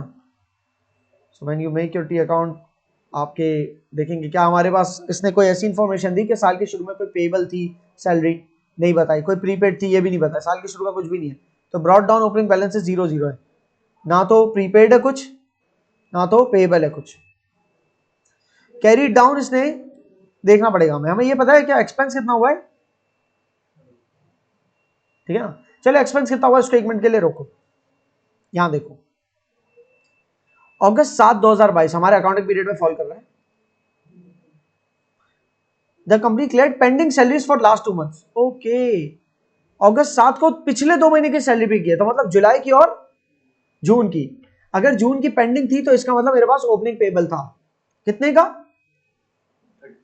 6 लाख का, 1 महीने का पेबल था, क्योंकि जुलाई का तो अकाउंटिंग पीरियड में फॉलो हो रहा है ना। तो 6 लाख का तो पेबल क्लियर किया आपने, ठीक है ना, मतलब 6 लाख का आपका इसका मतलब साल के शुरू में पेबल था, क्योंकि आपने ये जो 7 अगस्त को जो पेमेंट की है उसमें अगस्त का महीना तो शामिल नहीं है, लेकिन जून और जुलाई के लिए की है। तो जुलाई की पेमेंट तो चलो इसी साल के अंदर शामिल है, लेकिन जून की पेमेंट पिछले साल से पेंडिंग चल रही है, तो जो पिछले साल से पेंडिंग चल रही है तो ओपनिंग लायबिलिटी बनाओ ना उसको। क्लियर हुई। अच्छा पे कितना किया, 2 महीने की सैलरी पे की, तो बैंक क्रेडिट सैलरीज डेबिट कितने से, 1200 से। कौन सी तारीख को पे की, 7 अगस्त, 7 अगस्त को 1200 पे। देखो ये जो है ना 1200 पे करने का सिग्नल यहां मिल रहा है, लेकिन इस सिग्नल से साथ में ये लिखा है ना पिछले 2 महीने की, तो ये वाला सिग्नल भी मिल गया कि पिछले 2 महीने की अगर ये पे की है तो इसका मतलब 1 महीना तो चलो इसी साल से ताल्लुक रखता है। अगर जून की भी पे की है तो इसका मतलब जब ये साल शुरू हुआ जुलाई 1 को पिछले जून की पेंडिंग थी एक, तो वो यहां से पकड़ी हमने बात। क्लियर। दूसरी बात 10 सितंबर को दोबारा आपका 10 सितंबर को दोबारा ये हुआ, दूसरी एंट्री बनेगी 10 सितंबर को सैलरीज डेबिट कितने से, 4 महीने की सैलरी पे की है 2400, 4 महीने की 6 लाख 6 लाख 6 लाख 6 लाख 24 लाख, ठीक है ना। 10 सितंबर को पे किया तो सैलरीज डेबिट 2400 से और बैंक क्रेडिट। क्लियर। फिर 31 मार्च को दोबारा, अच्छा 31 मार्च को कह रहा है क्लियर्ड ऑल पेंडिंग सैलरीज। अब मुझे बताओ कि थोड़ा सा कैलकुलेशन देखनी पड़ेगी उसका। 7 अगस्त को कहां तक की पे कर चुके हो, जुलाई तक की, 2 महीने की है ना, तो जुलाई तक यहां क्लियर हो गए, जुलाई तक क्लियर हो गए, अगस्त रह गया अभी। सितंबर को 4 महीने की है, तो उसमें अगस्त सितंबर और अक्टूबर और नवंबर शामिल है। सितंबर में जो 4 महीने की है ना उसमें नवंबर तक हो गई सैलरी। क्लियर। उसके बाद मार्च में सारी पे कर दी, तो नवंबर का दिसंबर जनवरी फरवरी मार्च की मिला लो, 4 महीने की और पे कर दी एक तरह से, तो 24 लाख और पे कर दी 31 मार्च को। समझ आ रही है। लेकिन ये 31 मार्च कौन सा है, 2023, 22 से स्टार्ट हुआ 33, और क्योंकि साल बीच में चेंज हो रहा है ना साल, तो फिर एक काम करो यहाँ 22 लिख दो, कंफ्यूजन ना हो, ठीक है ना। फिर ये ऊपर लिखने से काम नहीं बनेगा सर, इसीलिए यहां पर काम आती है आपकी थोड़ी बहुत मैथमेटिक्स भी, कि वर्ड प्रॉब्लम्स होता है ना जिस तरह से, कि आपको all pending dues salaries clear कर दी टू डेट, तो जो लेके चल रहा है ना आस्ते आस्ते उसको पता है। फिर मई 6 के दिन the company paid 3 million salaries to its employees. 6 मई को कितनी की, 3 मिलियन और की, सीधा सीधा नंबर दे दिया।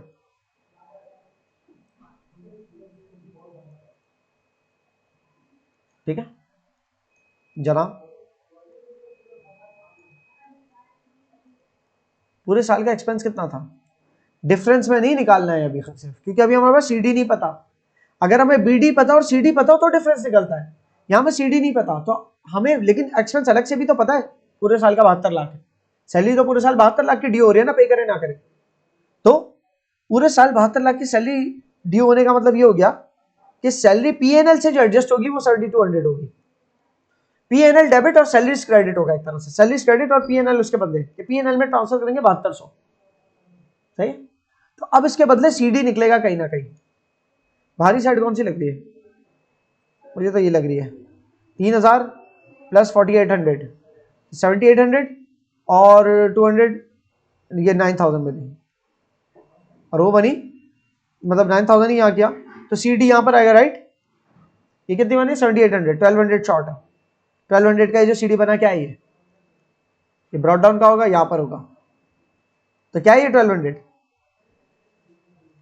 डेबिट साइड पे ब्रॉड डाउन है, प्रीपेड है, पे करते हैं ना हम सैलरी, पे करते हैं, ठीक है ना, और डेबिट पे ब्रॉड डाउन है, डेबिट पे ब्रॉड डाउन या तो रिसीवेबल का हो सकता है या प्रीपेड का हो सकता है, रिसीवेबल का चक्कर ही नहीं हो सकता यार, ये प्रीपेड का चक्कर है। अगर यहां पर होता ना ब्रॉड डाउन तो फिर कहानी चेंज होती है, जब आएगी तब देखेंगे। तो जी जिस तरीके से हमने एक्सपेंस के अंदर एक्रूअल्स और प्रीपेमेंट देखा, वैसे ही हम इनकम के ऊपर देखते हैं। इनकम भी एक्रूड हो सकती है, एज अ बिजनेस, एक बिजनेस है जिसकी उसके कस्टमर के साथ कोई ट्रांजेक्शन हुई है लेकिन कस्टमर ने पे नहीं किया तो उधार है, तो वो वाला एक्रूड कौन सा वाला उधार है, रिसीवेबल वाला, जिसकी नेचर अगर पूछूं कौन से हेड ऑफ अकाउंट में आता है तो वो एसेट है, जिसका ब्रॉड डाउन पूछो तो डेबिट पे होगा, कैरी डाउन पूछो तो क्रेडिट पे होगा। क्लियर? अच्छा जी, इसी तरीके से इनकम को लेकर कस्टमर्स ने प्रीपेमेंट भी की हुई हो सकती है, कस्टमर ने प्रीपेमेंट की हुई है, इसमें यह मत समझना प्रीपेड है, प्रीपेड का लफ्ज तो मतलब हमने पे किया है, तो प्रीपेड का लफ्ज मखसूस है जब हम एक्सपेंस को पे कर रहे होते हैं, लेकिन अगर हमने कस्टमर की प्रीपेमेंट को प्रीपेमेंट बोला तो पूरा जुमला बोलना पड़ेगा, प्रीपेमेंट बाय कस्टमर, क्योंकि हमने प्रीपेमेंट नहीं किया, कस्टमर ने किया, मतलब हमने रिसीव किया है, तो उसका दूसरा नाम मेरी बड़ी ख्वाहिश थी कि प्री रिसीव्ड हो जाता, लेकिन ये लफ्ज है नहीं, प्री रिसीव्ड का लफ्ज एग्जिस्ट नहीं करता कि पहले से रिसीव किया हुआ, एडवांस में रिसीव किया हुआ, उसकी जगह हम प्री पेमेंट बाय कस्टमर को क्या लफ्ज दे सकते हैं, कस्टमर एडवांसेस का लफ्ज दे सकते हैं, या फिर हम अनअर्न्ड इनकम का लफ्ज दे सकते हैं, चाहे ये बोले या ये बोले, ये क्रेडिट साइड पे जाना है, मतलब इसकी नेचर क्या है, लायबिलिटी। क्लियर? तो इनकम को लेकर आपके टी अकाउंट का अगर मैं एक स्ट्रक्चर बनाऊं, मिसाल के तौर पे कमीशंस की बात करता हूं, मेरे कुछ रेगुलर क्लाइंट्स हैं जो अपना सामान मंगवाते हैं बाहर से, मैं जिस बिजनेस के लिए अकाउंटेंट हूं उस बिजनेस का काम यह है कि ऐसी फैक्ट्रीज या ऐसे मैन्युफैक्चरिंग बिजनेसेस जिनको कंसल्टेंसी की जरूरत होती है किसी किस्म की, या कंसल्टेंसी नहीं, जिनको डील्स बनानी होती है दूसरी कंट्रीज के अंदर, और हमारा बिजनेस इस चीज में एक्सपर्ट है, जो ग्लोबल मार्केट्स के अंदर डील्स बनाता है, for example plant and machinery मंगवाने तो बेस्ट कोटेशन लेके आके देता है, तो इसमें हम अपना कमीशन भी रखते हैं। ठीक है, तो कभी कभी ऐसा होता है कि हम एडवांस में भी कस्टमर से पेमेंट्स ले सकते हैं, हालांकि कमीशन एक डील मुकम्मल हुई नहीं है अभी, लेकिन एंटिसिपेटेड है, लेकिन कस्टमर से हमने एडवांस में भी पैसे ले लिया, ऐसा भी हो सकता है, तो कस्टमर से एडवांसेस लिए होंगे तो मेरे लायबिलिटी की सूरत होगी, या कस्टमर्स को हमने सर्विसेज दे दी, माल उनकी डील बनवा दी, लेकिन कस्टमर ने अभी पेमेंट नहीं किया हमें, तो वो हमारे लिए रिसीवेबल हो गया कमीशन, लेकिन कमीशन को ना तो मैंने ऊपर रिसीवेबल का नाम लिखा, ना अनअर्न्ड कमीशन का नाम लिखा, ना इसको कमीशन इनकम का नाम दिया, इसको सिर्फ कमीशन का नाम दिया। जिस तरीके से रेंट कटी था उसको सिर्फ रेंट का नाम दिया था, रेंट एक्सपेंस नहीं बोला था, रेंट पेबल नहीं बोला था, ना ही प्रीपेड रेंट बोला था, सिर्फ रेंट का, टीचर रेंट के नाम से आएगा, उसका बीडी उसका सीडी डिसाइड करता है कि वो रेंट का जो एंडिंग बैलेंस है वो प्रीपेड है एक्सपेंस के अंदर रहते हुए या वो पेबल है। इसी तरीके से कोई भी ऐसी सर्विस या कोई भी ऐसा टी अकाउंट जो हमें पैसे लेने में, मतलब इनकम लेने के लिए वो टी अकाउंट मौजूद होता है, तो उसका सीडी बैलेंस बताता है कि वो इनकम जो हमने हासिल की है उसका एंडिंग बैलेंस क्या बता रहा है, क्या वो रिसीवेबल है या वो हमने प्री रिसीव की है, प्री रिसीव नहीं सॉरी अनअर्न्ड है वो। ठीक है, तो ब्रॉड डाउन दोनों तरफ, अभी कुछ भी नहीं लिख रहा इसके, बेसिक स्ट्रक्चर है ये, ठीक है जनाब। अब आप यूं समझे कि आपको कमीशन पूरे साल जो पैसे मिले, पूरे साल कमीशन की मद में आपको $8,000 मिले, तो बैंक डेबिट हुआ, कमीशन क्रेडिट हुआ $8,000 से। ये कमीशन इनकम क्रेडिट नहीं हो रहा, कमीशन क्रेडिट हो रहा है, कमीशन क्रेडिट हो रहा है, बैंक डेबिट हो रहा है, सही है, $8,000। और आपको पता चला कि साल के शुरू में कुछ कमीशन रिसीवेबल भी था आपका $2,000 का। तो अब आप ये सोचो कि $2,000 का रिसीवेबल था और 8,000 आपको रिसीव हो गया, ठीक है, और पता चल रहा है कि साल के एंड में आपका जो अनअर्न्ड है, मतलब कस्टमर एडवांसेस वाला क्लोजिंग बैलेंस आ रहा है, तो वो यहां आएगा, $3,000 के कस्टमर एडवांसेस है, ठीक है। मतलब हमें कस्टमर से 2,000 साल के शुरू में लेना था, ये इंटरप्रेट कर रहा हूं, कस्टमर से 2,000 लेना था, लेकिन कस्टमर हमें 8,000 दे चुका, कस्टमर ने ज्यादा दे दिए, कितने 6,000 ज्यादा दिए, तो 6,000 ज्यादा देने का मतलब हमारा अर्न तो 6,000 होना था, लेकिन यहाँ तो 3,000 दिखा रहा है, इसका मतलब 3,000 हमने अर्न कर लिया होगा, सही है। और ये है मेरा पीएनएल के रेफरेंस से आया, ये मेरी कमीशन इनकम की अमाउंट बोलूं तो वो ये बनेगी, कमीशन डेबिट पीएनएल क्रेडिट, या पीएनएल के अंदर कमीशन इनकम के नाम से आप इसको लिख सकते हो, अदर इनकम के अंदर। क्लियर हो रही? थोड़ा सा केस चेंज करते हैं, सीडी उस तरफ लेके चले आते हैं, बाकी अमाउंट यही है, बस सीडी यहां पर मिसाल के तौर पे 2,500 है। इंटरप्रेट करते हैं कि मुझे लेना था कस्टमर से साल के शुरू में रिसीवेबल का ब्रॉड डाउन है ना, डेबिट साइड पे, ब्रॉड डाउन डेबिट साइड पे, ये दो चीजों का ब्रॉड डाउन हो सकता है, या तो ये प्रीपेड का हो सकता है या ये रिसीवेबल का हो सकता है, ठीक है। एक्रूअल्स एंड प्रीपेमेंट्स के टॉपिक के अंदर या तो रिसीवेबल का ब्रॉड डाउन हो सकता है या प्रीपेड का ब्रॉड डाउन हो सकता है। बताओ ये रिसीवेबल का या प्रीपेड का, ये बताने के लिए हमें देखना पड़ेगा ये अकाउंट किस चीज का है, क्या हमारा कोई पेमेंट वाला अकाउंट है या पैसा वसूल करने वाला अकाउंट है, या हमारा पैसा वसूल करने वाला अकाउंट है, कमीशन हम लेते हैं, सर्विसेज देके कमीशन लेते हैं, तो पैसा वसूल करने वाले अकाउंट के अंदर ब्रॉड डाउन अगर डेबिट पे आ रहा है तो प्रीपेड तो नहीं होगा, हम पे थोड़ी कर रहे, कोई चीज मैंने एडवांस में पे कर दी, 5-6 महीने का बिल एडवांस में पे किया हो तो प्रीपेड है, तो मेरा ब्रॉड डाउन डेबिट साइड में एज एसेट आए, लेकिन ये पेमेंट वाली चीज नहीं है, ये रिसीव करने वाली चीज है, तो इसलिए इस ब्रॉड डाउन को मैं रिसीवेबल बोलूंगा। तो 2,000 रिसीवेबल था कस्टमर से मेरा, ठीक है, मेरे जो भी क्लाइंट्स थे उन्होंने मुझे 8,000 रुपए दे दिए, और मैं कह रहा हूं उसके बावजूद उनसे 2,500 रिसीवेबल है, सिर्फ 2,000 रिसीवेबल था और वो 8,000 पे कर चुके हमें, उसके बावजूद ईयर एंड में 2,500 रिसीवेबल है, तो यकीनन उसको हमने सर्विसेज दी होंगी। तो दोनों साइड की बाहरी साइड क्या है, 10,500, दोनों तरफ लिख दिया, ठीक है। यहां पर क्या है 8,500, ये पीएनएल के नाम, कि हमने सर्विस जो अर्न किया ना 8,500 किया पूरे साल, इसका मतलब ये हो गया कि 2,000 हमें उनसे लेने थे पैसे और हमने पूरे साल 8,500 और अर्न किया, तो एक तरह से हमारा उनसे पैसा लेने का हक 10,500 रुपए बन गया, जिसमें से उन्होंने 8,000 हमें दे दिए, तो अब हमारे पास 2,500 पैसा वसूल करने का हक बाकी, जो कि ब्रॉट डाउन होगा अगले साल का रिसीवेबल बने। क्लियर? ये बेसिक आइडिया था। अब इसके अंदर आ जाते हैं, मैं आपके जो है ना पूरा जो सॉल्व हुआ है ना आंसर उसको उठा, क्लासिक वर्क्स वर्कशॉप एक रिनाउंड ऑटोमोटिव रेस्टोरेशन फैसिलिटी है, मतलब व्हीकल्स को रिस्टोर करती है, ऑटोमोटिव मतलब यही सारी गाड़ियां वगैरह, गाड़ियां ट्रक बस जो भी है सब, तो उनको रिस्टोर करने की फैसिलिटी है। इस वर्कशॉप ने अपना rent out a portion of spacious warehouse to another business for 2,400 pounds per annum. तो क्लासिक वर्कशॉप्स के पास कुछ एक्स्ट्रा स्पेस था जो वर्कशॉप के काम में नहीं आ रहा था, तो उन्होंने लेट आउट कर दिया, सब लेट कर दिया, लीज पे दे दिया, मतलब रेंट आउट कर दिया, और रेंट अब रिसीव करेंगे ये, तो इनकी इनकम होगी ना। और रेंट पर एनम मतलब पूरे साल का कितना होना है 2,400 पाउंड, तो ये तो यही क्लियर हो गया, 2,400 पाउंड पे दिया ना अगर, तो पूरे साल की आपकी रेंट इनकम 2,400 पाउंड है। अब वो मिलती है नहीं मिलती वो आगे देखते हैं, ठीक है। The details for the year ended 31 December are outline below, और हमारा ईयर एंड कब हो रहा है 31 दिसंबर में, ये बड़ी अच्छी डेट है, ठीक है। सो उसको लेकर इनका जो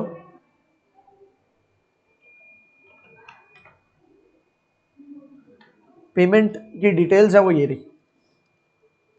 कि हमारे कस्टमर पे हम जिसके लिए अकाउंटेंट है, ठीक है ना, वो एक क्लासिक वर्कशॉप है, हम उसके अकाउंटेंट है, ठीक है। और हम यहां पर टी बनाएंगे, किस चीज का टी बना रहे, रेंट का, इनकम नहीं लिखना, रेंट लिख दो बस, बस ये पता है कि हम रिसीव करते हैं, ये रेंट रिसीव करने वाला रेंट है। इनकम लिख दोगे तो इसका मतलब ऐसा लगेगा ये प्रॉफिट एंड लॉस, ये तो इनकम और एक्सपेंस वाला टी लगेगा, ये रेंट का टी है, इसके जरिए इनकम और एक्सपेंस निकलेगा। ठीक है, बेसिक स्ट्रक्चर यहाँ ब्रॉट डाउन। और क्योंकि मैं रेंट रिसीव करने की पोजीशन में हूं, तो मुझे पता होना चाहिए कि मेरा ये वाला ब्रॉट डाउन रिसीवेबल होगा और ये वाला brought down received in advance होगा, कस्टमर एडवांसेस या अनअर्न्ड भी कह सकते हो। और कैरी डाउन अगर यहाँ आ रहा है तो वो अनअर्न्ड में कन्वर्ट होगा, तो ये वाला कैरी डाउन अनअर्न्ड है, और ये वाला कैरी डाउन जो है अगर यहाँ पर आ रहा है तो वो रिसीवेबल में कन्वर्ट होगा, तो ये वाला कैरी डाउन रिसीवेबल का है। ठीक है जनाब, तो हो क्या रहा है कि 600 600 600 600 4 दफा 600 है। 31 मार्च को रेंट ड्यू हुआ, 30 जून को ड्यू हुआ, 30 सितंबर को ड्यू हुआ और 31 दिसंबर को ड्यू हुआ। 2022 के पीरियड के लिए काम कर रहे हैं। तो हमारा ये पता है हमें 2400 की इनकम है। पीएनएल का यहां पर हमें पता है पहले से, पीएनएल कितना है 2400 है। ठीक है, पीएनएल क्रेडिट और रेंट डेबिट। पीएनएल क्रेडिट होता है ना इनकम, अगर इनकम देखें हमारी कितनी है, इनकम 2400 है, क्योंकि पूरे साल हमने 2400 पाउंड का दिया, डॉलर्स नहीं पाउंड्स। ठीक है ना, तो एक बात हमें क्लियर है क्या कि पीएनएल हमारा क्रेडिट होगा 2400 से। जो डिफरेंशियल फिगर हम निकालते हैं ना वो हमें पहले से पता है इस दफा, क्लियर है। अच्छा, उसकी पेमेंट्स की डेट्स भी देख ले आप, पेमेंट्स की डेट्स यहां लिखी हुई है। 4 अप्रैल को पेमेंट्स मतलब रिसीव, सॉरी पैसा रिसीव किया, 4 अप्रैल को 600 रिसीव किया है, 6 जुलाई को रिसीव किया है, 9 अक्टूबर को रिसीव किया है और 7 जनवरी 2023 लिखा होना चाहिए, ये 7 जनवरी 2023 होनी चाहिए यहाँ डेट। ठीक है, this is not 22 rather this is 23। Okay, accounting period से के बाद रिसीव किए ये वाली अमाउंट। तो जो एक अमाउंट बाद में रिसीव की है वो अकाउंटिंग ईयर एंड के अंदर रिसीवेबल है, 600 क्लोजिंग है, रिसीवेबल सही है, अगले अकाउंटिंग ईयर में ओपनिंग रिसीवेबल बन जाएगा, क्लियर। और पूरे साल हमारा जो पैसा रिसीव हुआ है, बैंक डेबिट रेंट क्रेडिट कितना हुआ है, 1800 रिसीव हुआ है पूरे साल। मैं अलग अलग डेट करके नहीं डाला, वरना 600 600 600 3 दफा डालना पड़ता। तो बैंक डेबिट और डेट डालना भी अभी जरूरी है, बैंक रेंट क्रेडिट हो रहा है और बैंक डेबिट हो रहा है। ठीक है, और सबके बदले 2400 यहां पर पीएनएल आ रहा है, क्योंकि पीएनएल क्रेडिट हो रहा है और रेंट डेबिट हो रहा है। ठीक है, इस तरह से हमारा पीएनएल के अंदर क्लोज भी होगा ये वाला, simple as a piece of cake. इस पॉइंट पे पहुंच के बहुत सिंपल हो गया। फिर अनअर्न्ड इनकम का केस, और देख रहे हो प्री रिसीव्ड लिख के काट दिया है, ये मुझे करना बड़ा अच्छा लगता है ताकि एक जहन में ख्याल है और उसको कट लग जाए, तो इसका मतलब ये कि ऐसा नहीं होता, ऐसा ये लफ्ज नहीं एग्जिस्ट करता। ठीक है, so I just take the question from here. अच्छा, पिछला टी हमारा जरा देख लो, मैच हो रहा है ना। हाँ, अच्छा पिछले टी में वहां पर बैंक 3 दफा लिख दिया अलग अलग डेट्स पे, 600 600 600 और एक और सीडी देख रहे हो, इस दफा यहां पर सीडी एक्रूड है और ओपनिंग एक्रूड है। जब भी क्रेडिट साइड पे एक्रूड सीडी लिखोगे आप, वो ब्रॉट डाउन होगा डेबिट साइड पे एक्रूड, और डेबिट साइड का एक्रूड क्या कहलाया, रिसीवेबल।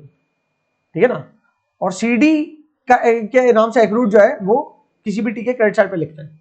आप ये जरूरी नहीं एक्रूड लिखो, आप चाहो तो इसको बैलेंस सीडी लिख सकते हो, लेकिन आपको पता होने के लिए, आसानी के लिए, वरना तो सीडी का लफ्ज काफी था। अब आप बैलेंस लिखो या एक्रूड। अच्छा, पेमेंट्स वाला अकाउंट होता, अगर ये पेमेंट्स वाला अकाउंट होता तो एक्रूड यहां लिखा हुआ था, उसके केस में एक्रूड सीडी यहां पर आता, क्योंकि वो लाइबिलिटी बनता। पेमेंट्स वाले अकाउंट में एक्रूड जो है पेबल वाला एक्रूड होता है, और पेबल वाला एक्रूड जो है वो ब्रॉट डाउन इस तरफ होता है। तो पेमेंट्स वाला एक्रूड अगर ब्रॉट डाउन इस तरफ होना है तो कैरी डाउन यहां पर हुआ होना चाहिए था। अब आप जब ये टी अकाउंट के अंदर करोगे तो समझ में आएगी। मैं आपको खाली कंपैरिजन के लिए एक दफा दिखा दूं ताकि हम ऑन द स्पॉट जो है इस बात को समझ लें।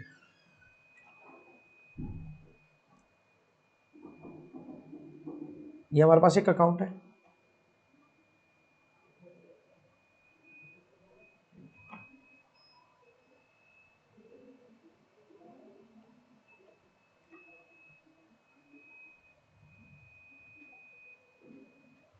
इन दो अकाउंट्स को कंपेयर करो। सिर्फ नाम से पता नहीं चलना हम रिसीव कर रहे हैं पे कर रहे हैं, ऐसा हो सकता है रेंट पे ही कर रहे हो, ऐसा हो सकता है इंश्योरेंस कंपनी और रिसीव कर रहे हैं इंश्योरेंस, पता नहीं कैसे पता चलेगा। अकाउंट के अंदर देखो आप, अकाउंट के अंदर क्या हो रहा है, इंश्योरेंस डेबिट हो रही है, बैंक क्रेडिट हो रहा है। इसका मतलब क्या, हम क्या कर रहे हैं, इसको हम पे कर रहे हैं। इंश्योरेंस डेबिट बैंक क्रेडिट हो रही है, इसको पे कर रहे हैं, तो ये हमारी पेमेंट वाली पोजीशन है यहाँ पर। मतलब ये हमारा कोई सप्लायर जिसको पेमेंट्स कर रहे हैं, इस अकाउंट ये अकाउंट पेमेंट से रिलेटेड है। और यहाँ पर क्या हो रहा है, रेंट क्रेडिट और बैंक डेबिट हो रहा है, तो ये अमाउंट हमारा रिसीट से रिलेटेड है। और रिसीट्स इनकम्स को लेकर होती है। तो पेमेंट से रिलेटेड वाले अकाउंट का जो ब्रॉट डाउन है अगर डेबिट पे है तो वो प्रीपेड कहलाता है। रिसीट से रिलेटेड जो ब्रॉट डाउन बैलेंस है वो अगर डेबिट पे एसेट साइड का ब्रॉट डाउन है तो वो हमारा रिसीवेबल कहलाता है। इसी तरीके से पेमेंट टाइप का जो टी है, जिस ऐसा टी अकाउंट जो पेमेंट से हमारे लिंक करता है, तो उसका जो बीडी अगर क्रेडिट साइड पे तो वो लायबिलिटी वाला बीडी है। पेमेंट वाली लायबिलिटी पेबल होती है, और जहां पैसा लेना हो वो भी लायबिलिटी बन सकता है। कैसे, कस्टमर ने अगर एडवांस दिया हुआ तो उसका ब्रॉट डाउन क्रेडिट पे लायबिलिटी वाली साइड पे, तो हमने एडवांस तो रिसीव नहीं किया हुआ कस्टमर से, ये वो वाली जगह है, तो इसको हम कहते हैं अनअर्न्ड या कस्टमर एडवांसेस। इसी तरीके से सीडीज की बात करते हैं। अगर पेमेंट टाइप का टी अकाउंट है तो उसका सीडी अगर डेबिट साइड पे लिखा हो तो यकीन और क्रेडिट साइड पे ब्रॉट डाउन होगा, ठीक है, वो क्रेडिट साइड पे ब्रॉट डाउन होगा। और जो क्रेडिट साइड पे ब्रॉट डाउन होने वाला है वो लायबिलिटी वाली साइड पे ब्रॉट डाउन होने वाला जो एक्रूड है वो डेबिट साइड पे एक्रूड सीडी कहला रहा है, ठीक है। पेमेंट वाली चीज एक्रूड हो तो मतलब वो पेएबल है। रिसीव करने वाला टी अकाउंट हो उसका जो एक्रूड लिखा है वो रिसीवेबल वाला एक्रूड है, क्योंकि एक्रूड लफ्ज के दोनों मतलब हो सकते हैं, रिसीवेबल वाला एक्रूड भी हो सकता है, पेबल वाला भी हो सकता है। क्लियर है। इसी तरीके से पेमेंट वाला जो टी अकाउंट है उसका अगर सीडी बैलेंस क्रेडिट पे आ रहा है तो इसका मतलब हमने एडवांस में पे किया हुआ है, क्योंकि एडवांस में पे किया हुआ है तो वो प्रीपेड डेबिट पे आएगा। इसी तरीके से जहां पैसा लेना है कस्टमर से उसका अगर सीडी डेबिट साइड पे आ रहा है तो मतलब ये लायबिलिटी वाला सीडी है, ब्रॉट डाउन की वो क्रेडिट पे होता है। और ये क्या है, कस्टमर ने हमें एडवांस दिया जो कि अनअर्न्ड वाला सीडी है, तो इसलिए नाम लिख के वाजे कर दिया है, ठीक है।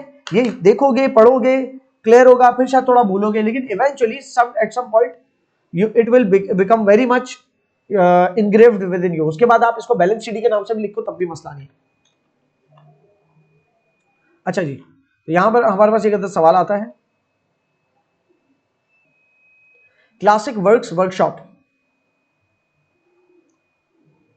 द ऑटोमेटिव रिस्टोरेशन फैसिलिटी, जिसका सवाल चल रहा था, also renders car cleaning services, car cleaning services भी देता है, and sometimes receives customers advances as well, और कभी कभी कस्टमर एडवांस देके भी चले जाते हैं पैसा, यार ये रखो अगली दफा आऊंगा तो धुलवा लूंगा गाड़ी। These advances need to be treated as unearned income, ठीक है।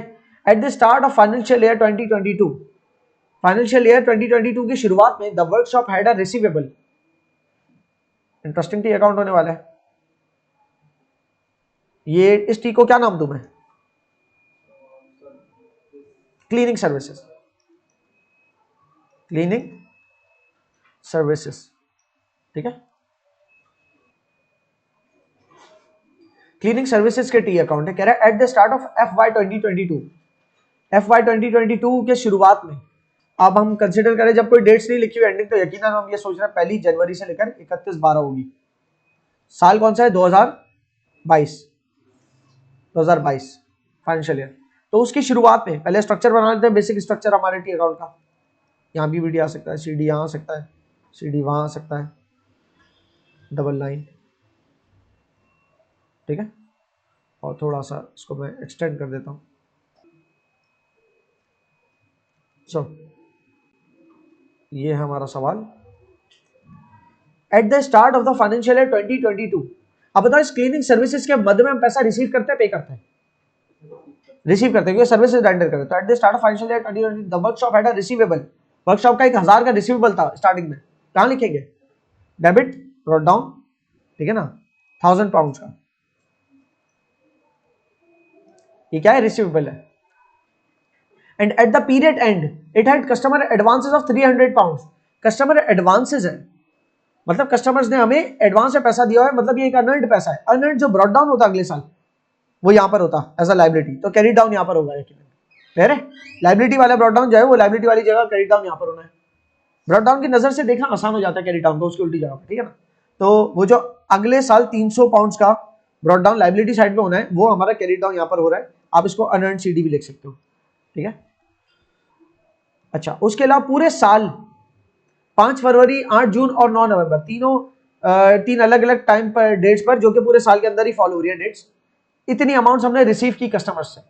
तो bank debit cleaning services credit 800 plus 1200, 2000 plus 1500, 3500, 3500 की क्लीनिंग सर्विसेज क्रेडिट हुई, जिसके मध्य में बैंक डेबिट हुआ। एक कोई स्पेसिफिक डेट नहीं डालूंगा मैं क्योंकि 3 अलग अलग डेट्स हैं, ठीक है, बाहरी साइड दोनों तरफ से 3500 है, 3500 लिख दी, और ये वाली साइड हल्की है, 3500 में से 1300 गए तो क्या बचे 2200, ये 2200 क्या है मेरा पीएनएल, मतलब ये मेरी एक तरह से क्लीनिंग सर्विस डेबिट हो गई, 2200 से पीएनएल क्रेडिट हो गया, इनकम है 2200 की। सही है, इंटरप्रेट करते हैं। 1000 मुझे कस्टमर से रिसीवेबल्स थे, 1000 मुझे कस्टमर से रिसीवेबल्स थे, कस्टमर ने हमें 3500 दे दिए, कस्टमर ने हमें ज्यादा दे दिए, कितने ज्यादा दे दिए 2500 ऊपर दिए, हमें उनसे 1000 लेने थे, कस्टमर ने हमें 2500 ऊपर दे दिए, तो इसका मतलब कस्टमर ने तो एडवांस दे दिया 2500 का, लेकिन हमारे पास तो एडवांस है 300 का दिख रहा है, तो बाकी 2200 का क्या हुआ, बाकी 2200 एडवांस नहीं रहा कस्टमर का, क्यों, कस्टमर को हमने वो सर्विसेज दे दी, वो हम अर्न कर चुके, it is no more customers advance, that's why हमारे क्लोजिंग एडवांस में वो रिफ्लेक्ट नहीं कर रहा, सिर्फ हमारा क्लोजिंग एडवांस में 300 रिफ्लेक्ट कर रहा है। क्लियर हो रही है? That's what you will see in the T account. फिर आपके सामने दो सवाल है, एक सवाल ये रहा जिसका जवाब सॉर्ट ऑफ यहां पर है, जिसको मैं डिस्कस कर लेता हूं, और दूसरा सवाल आपने जो है वो सॉल्व करना है खुद से, ठीक है। तो इस सवाल को मैं ऊपर ऊपर से बता रहा हूं, पी एंडरसन फाइनेंशियल ईयर, अच्छा इसमें एक्रूअल्स प्री पेमेंट्स लिखा है, सिर्फ एक्सपेंस और इनकम दोनों हो सकता है, accruals prepayments related to expense income both, ठीक है।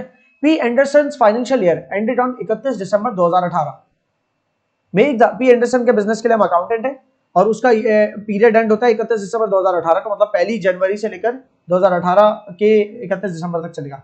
Make the ledger accounts for the following items, इन तमाम चीजों के लिए लेजर अकाउंट्स बनाने हैं, including the balance carried down and balance brought down to the next period, और बैलेंस ब्रॉट डाउन होते हुए भी दिखाना।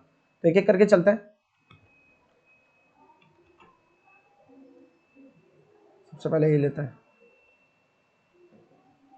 यह हर लाइन आइटम आपको एक टी अकाउंट एक्सपेक्ट कर रहा है बनवाने का, तो पूरा टी अकाउंट नहीं बना रहा, बल्कि बने बनाए टी अकाउंट से मैं उसमें दिखा देता हूं।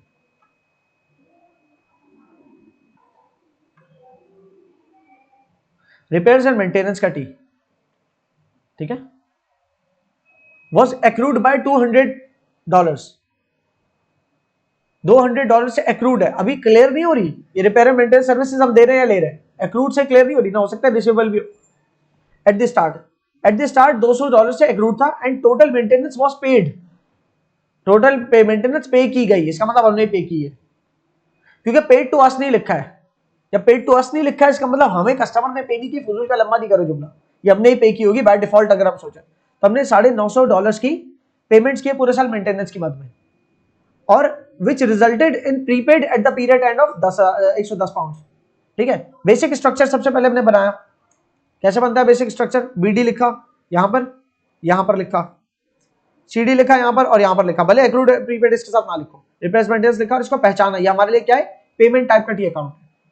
कह रहे एक्रू पेमेंट टाइप के टी अकाउंट का जो एक्रूड होता है वो पेबल होता है, ठीक है ना, पेबल $200 का यहां पर आना चाहिए एट स्टार्ट, और एट द पीरियड एंड आपका प्रीपेड है $110 का, at the period and CD के साथ 110 आने कहां है हमें नहीं पता अभी, लेकिन आप सोचो अगर प्रीपेड जो है अगले साल ब्रॉट डाउन होता तो वो यहां होता ब्रॉट डाउन, तो कैरी डाउन कहां होगा, यहां होगा, सही ना। तो आपने 200 लिख दिया, 110 लिख दिया, और पूरे साल आपको 900, आपने 950 पे किए, तो बैंक क्रेडिट हुआ, उसके बदले रिपेयर्स मेंटेनेंस डेबिट हुआ है 950 से, ठीक है। तो आपने जो 3 महीने सर्कल लगाए ना, अभी आपने सिर्फ वो काम किया है, अभी जो अमाउंट्स है कौन से वाले लिखे मैं सब मिटा के फिर बता रहा हूं एक दफा, अभी तक आप ये वाले अमाउंट्स लिख पाए, ये 200, ये 110, ये 110 कैसे लिख पाए, आपने इसका प्रीपेड पहचाना, क्या अगले साल प्रीपेड होगा तो उसका सीडी यहां पर आएगा प्रीपेड का, ठीक है ना, और ये 950, तो 200 प्लस 110 बनता है 330, जबकि 950 बाहरी साइड है, तो 950 दोनों तरफ लिख दिया, ठीक है ना, और क्रेडिट साइड को 950 तक पहुंचने के लिए कितना चाहिए, 640, ये पीएनएल के रेफरेंस से लिख दिया। इसको इंटरप्रेट करें, अगर इंटरप्रिटेशन यह है इसकी कि इंटरप्रेट के लिए मैं ब्लू पेन यूज कर लेता हूं इस दफा, हमारा पेएबल था 200 का, और हमने 950 पे कर दिया, 200 से कितना ऊपर पे किया हमने, 750 ऊपर पे किया, तो एक तरह से हमारे तहत तो हमें लग रहा है 750 होना चाहिए हमारा प्रीपेड का सीडी, लेकिन प्रीपेड का सीडी तो 110 आ रहा है, मतलब उस 750 में से भी 640 तक का आप रिपेयर एंड मेंटेनेंस एक्सपेंस और कर चुके होंगे, तो आपका वो प्रीपेड नहीं रहा, मतलब आप अपने सप्लायर को जो आपको रिपेयर्स करके आता है आपकी मशीनरी, आपको उसको 200 पुराने देने थे, आपने वो दे दिए, उसके अलावा आपने इस साल 750 और दिए, 950 दिए ना टोटल, पुराने 200 दिए और 750 और दिए, 750 और देने के बाद ये रेंट के अंदर आपका सप्लायर कह रहा है कि भाई आपके मेरे पास से अब 110 बचे, तो इसका मतलब मैं 640 की उसकी सर्विसेज ले चुका हूँ। That's why it's P&L 640। Clear हो रही है?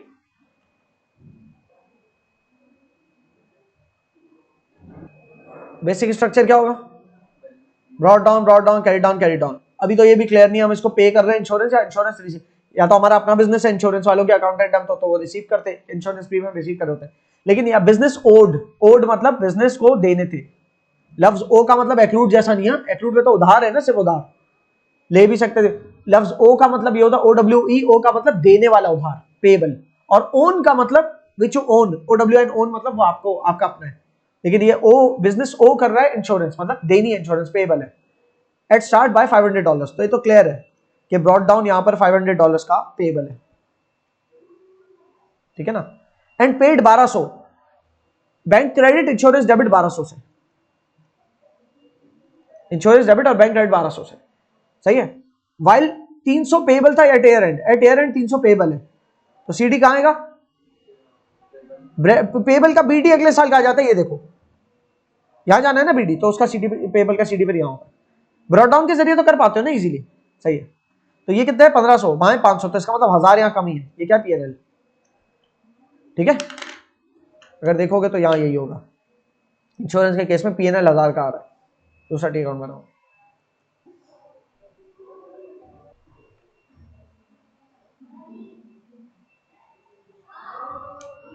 ऑफिस सप्लाईज, आपके ऑफिस सप्लाईज, आपके जो स्टेशनरी वगैरह होती है,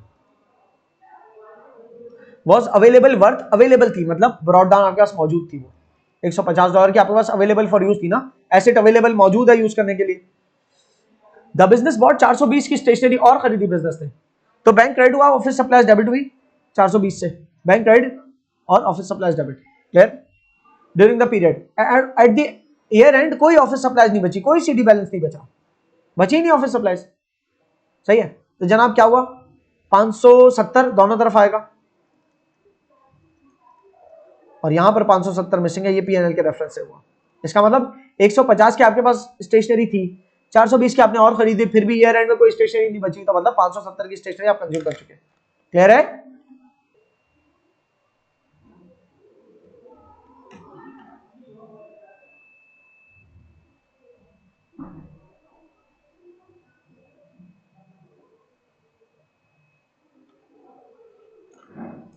टैक्सेस, टैक्स तो अब हम हुकूमत के अकाउंटेंट तो है नहीं ना कि हम क्या टैक्स रिसीव करते हैं, क्योंकि टैक्स तो सिर्फ हुकूमत रिसीव करती है, तो इसमें तो ये सोचना भी बिल्कुल फजूल होगा अभी। हाँ, अगर हुकूमत के अकाउंटेंट है तो टैक्स रिसीव करने वाला टी होता है, लेकिन ये पेमेंट वाले टी है, बिजनेस है सिंपल सा, ठीक है। तो आपने आपके जो कह रहा है the taxes of 1800 were prepaid, prepaid taxes कहां जाने चाहिए? ओपनिंग यहां पर आ गए, ठीक है ना। वाइल बिजनेस पेड 500 के taxes, bank credit taxes debit 500 के, ठीक है। तो बैंक क्रेडिट और टैक्सेस डेबिट, तो टैक्स 500 डेबिट हो रहा है बैंक के रेफरेंस से। And the closing tax payable was 160। Closing tax payable निकालने के लिए आप सोचो कि अगले साल ओपनिंग में पेबल चाहिए हमें, तो पेबल यहां आता है, तो पेबल अगर 160 का यहां आएगा तो उसका क्लोजिंग यहां पर आना चाहिए। तो ये 3 बड़े 2300 प्लस 2460, तो इसका मतलब 2460 का आपका एक्सपेंस हुआ होगा, सही है। मतलब ये कि 1800 आपके पास, आपके बिजनेस के 1800 रुपए टैक्स अथॉरिटीज को जमा थे, प्रीपेड थे, और आपने इस साल 500 और दिए, तो टैक्स अथॉरिटीज के पास अच्छी खासी रकम, $2300 हमारे जा चुके हैं, $2300। फिर भी टैक्स अथॉरिटीज कह रही है कि भाई अभी आपके $160 पेबल है, तो इसका मतलब वो 2300 जो मैंने पे किए थे ना टैक्स अथॉरिटीज को, वो तो कंज्यूम हो ही गए, उसके ऊपर 160 और चढ़ गए जो अब हमें अगले साल पेबल है हमारे लिए, ठीक है, इसलिए 2460 का एक्सपेंस हुआ। क्लियर हो रही?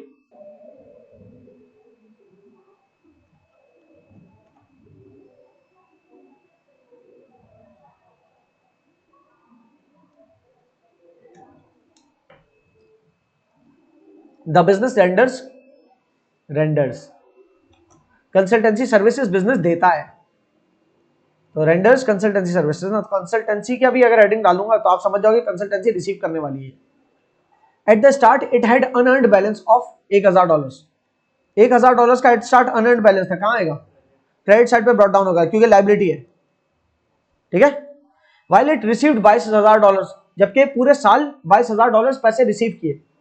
तो रिसीव करने का हरगिज मतलब ये नहीं है कि वो अर्न किए, पैसे $22,000 रिसीव हुए। तो बैंक डेबिट हुआ है $22,000 से और कंसल्टेंसी क्रेडिट हुआ है $22,000 से। तो कंसल्टेंसी क्रेडिट $22,000 से, जिसके बदले बैंक आपका डेबिट होगा $22,000। क्लियर है पूरे साल। ड्यूरिंग द ईयर, ये पूरे साल रिसीव किया। And at the year and, और साल के आखिर में 2,000 वर एक्रूड फ्रॉम कस्टमर्स, 2,000 कस्टमर्स से रिसीवेबल्स थे। तो रिसीवेबल्स अगर कस्टमर्स से थे तो अगले साल ब्रॉट डाउन वो यहां होंगे। जो अगले साल ब्रॉट डाउन रिसीवेबल की साइड पे होगा तो इस साल कैरी डाउन यहां होगा। तो एक्चुअली 25,000 बोलने वाली बात नहीं है, बताओ कौन सी साइड भारी है। बहरहाल तो 25,000 यहां पर लिख दिया इसका मतलब, ठीक है। ये पीएनएल हो गया। इंटरप्रेट करें, हमें कस्टमर्स ने एडवांस दिए हुए थे $1,000, तो अभी तो हमें ये भी अर्न करना था, ठीक है ना। फिर कस्टमर्स से हमें और पैसे मिले $22,000, तो पहले ही कस्टमर्स के $1,000 थे हमारे पास, 22,000 इस साल और मिले, तो कस्टमर से $23,000 मिल चुके थे इस साल। और साल के एंड में हम कस्टमर से कह रहे हैं कि अभी हमें कस्टमर से 2,000 और लेने हैं। तो मतलब वो 23,000 तो पूरी इनकम हो ही गए, बल्कि उससे ज्यादा की हमने कंसल्टेंसी सर्विसेज दे दी, ठीक है ना। कितनी दे दी? $25,000 की टोटल दे दी, जिसकी $25,000 की सर्विसेज देना ही तो वजह है कि मेरे जो कस्टमर ने एडवांसेस दिए हुए थे वो भी एडवांस का खाता भी खत्म हो गया। फिर कस्टमर ने पूरे साल जो $22,000 हमें दिए थे वो भी खाता खत्म हो गया, बल्कि नया खाता कस्टमर के सर पे चढ़ गया कि वो हमें देगा $2,000 और। तीनों मिला के जो है ना, ये हमारा $25,000 बनता है जो हमने अर्न किया इस साल।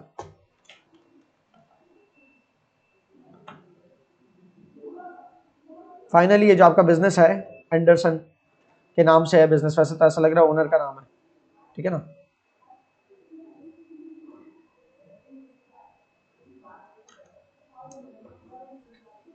Anderson sublets part of the premises at annual rent of $4,000। क्या कर रहा है? सबलेट कर रहा है, रेंटल्स पे दे रहा है, रेंटल्स नहीं दे रहा। बिजनेस रेंट आउट क्या हुआ, रेंटल रेंट्स रिसीव करेगा एक्चुअली एंडरसन, ठीक है ना। डॉलर का साइन है, पारन ब्रॉट डाउन कैरिड डाउन, ठीक है ना जनाब। तो एनुअल रेंट $4,000 का पहले से पता है हमें कि इस अरेंजमेंट में, ये नहीं बोले कि ये रिसीव कर लिया, कह रहे हैं एनुअल रेंट पर $4,000 है। While during the year business receive कितना? $5,000। तो बैंक डेबिट हुआ और रेंट क्रेडिट हुआ। During the year bank debit rent credit कितने से हुआ? $5,000 से। तो 5,000 यहां लिख दिया, ठीक है ना। Rent credit bank debit clear हो रही है। आउट ऑफ 1,500, अच्छा आउट ऑफ विच 1,500 होना चाहिए, जुमला गलत हो गया। आउट ऑफ 1,500 विच लिखा हुआ है, मतलब ये out of which 1,500 was against opening accrued rent. जो $5,000 इसने दिया, इसमें से $1,500 साल के शुरू का एक्रूड रेंट था कि साल के शुरू का रिसीवल है। तो रिसीव तो पूरा 5,000 किया ना, उसको 3,500 मत कर देना, ये तो 5,000 ही है। बैंक डेबिट रेंट क्रेडिट 5,000 से हुआ, लेकिन इससे एक डायमेंशन और भी दे रहा है कि 1,500 हमें जो है साल के शुरू में रिसीवेबल भी था, एक्रूड था ना। और एक्रूड कौन सा है? रिसीव करने वाला एक्रूड जो होता है वो रिसीवेबल होता है। तो रिसीवेबल वाला एक्रूड यहां पर 1,500 लिखेंगे, क्लियर हुई है। और पूरे साल रेंटल्स कितने हुए? पूरे साल के। इस दफा देखो सीडी नहीं अवेलेबल हमारे पास, अभी सिर्फ 2 चीज अवेलेबल है, हमें कम से कम 3 चीजें चाहिए थी डिफरेंस निकालने के लिए। सीडी अवेलेबल ही नहीं है, ईयर एंड का नहीं बताया, लेकिन ड्यूरिंग द ईयर का तो पता है हमें कि 4,000 की हमारी इनकम होती है। 4,000 की इनकम का मतलब ये होता है पीएनएल क्रेडिट होता है 4,000 से, तो उसके बदले रेंट डेबिट होगा, ताकि रेंट के टी अकाउंट को हम क्लोज करें पीएनएल में ना। तो रेंट को डेबिट करें 4,000 से, और यहां पर पीएनएल का रेफरेंस लिखे तो ये इनकम कहलाए। तो अब हमारा सीडी बैलेंस किस तरह आएगा? निकल आएगा। ये बन गया साइड 5,500, ये साइड बन गए 5,000 बन रही है, लेकिन 5,500 दोनों तरफ लिखा, 500 यहां पर आ रहा है। ये सीडी बैलेंस हमारा क्या है? यहां ब्रॉट डाउन होगा, रिसीवेबल। क्लियर हुई? ये थोड़ा मुख्तलिफ था, इसमें सीडी नहीं गिवन था, पीएनएल गिवन था। सो इसमें आपको इनकम टी अकाउंट बना दिए, इनकम स्टेटमेंट एक्सट्रैक्ट भी बनाना था और बैलेंस शीट एक्सट्रैक्ट भी बनाना था। मैंने इनकम स्टेटमेंट एक्सट्रैक्ट बना के दिखा दिया। एक्सट्रैक्ट का मतलब जो जितनी भी हमारी इनकम्स हुई है उनको टोटल गिन लो एक तरफ। तो हमारी कंसल्टेंसी इनकम हुई है 25,000 की, हमारे रेंट इनकम हुए 4,000 की। जो रेंट का डी था उसमें 4,000 देखा हमने, पीएनएल 4,000, और हमारे कंसल्टेंसी जो सर्विसेज दे रहे हैं उसमें पीएनएल 25,000 बना था हमारा। तो हमारी टोटल इनकम हो गई 29,000। जबकि टोटल एक्सपेंस कौन कौन से थे? Repairs and maintenance, insurance, office supplies, tax, insurance दोबारा से, why is it twice?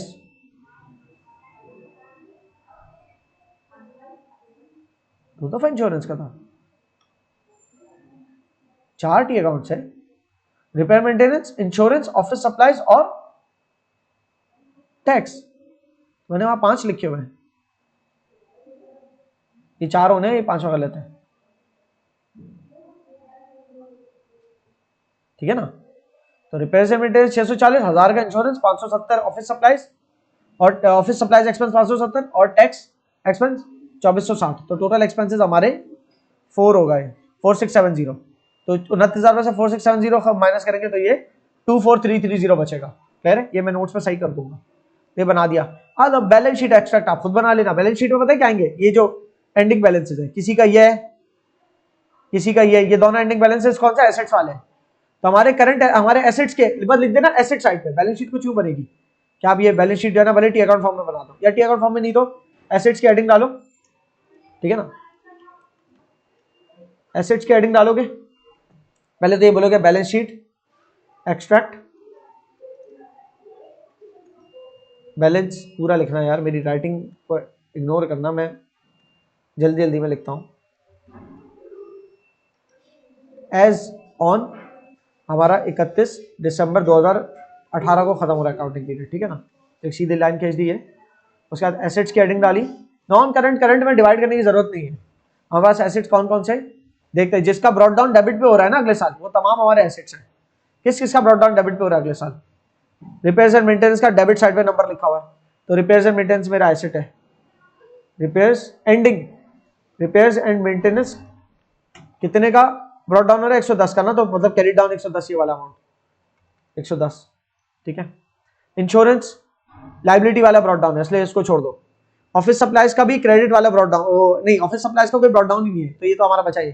Tax को लेकर हमारा ब्रॉड डाउन अगले साल यहां पर आएगा 160 का, ठीक है ना। टैक्स को लेकर ब्रॉड डाउन आना है 160 का, क्योंकि कैरी डाउन है ना, ये ब्रॉड डाउन होगा लाइबिलिटी वाली साइड पे होगी, उसको भी छोड़ दो।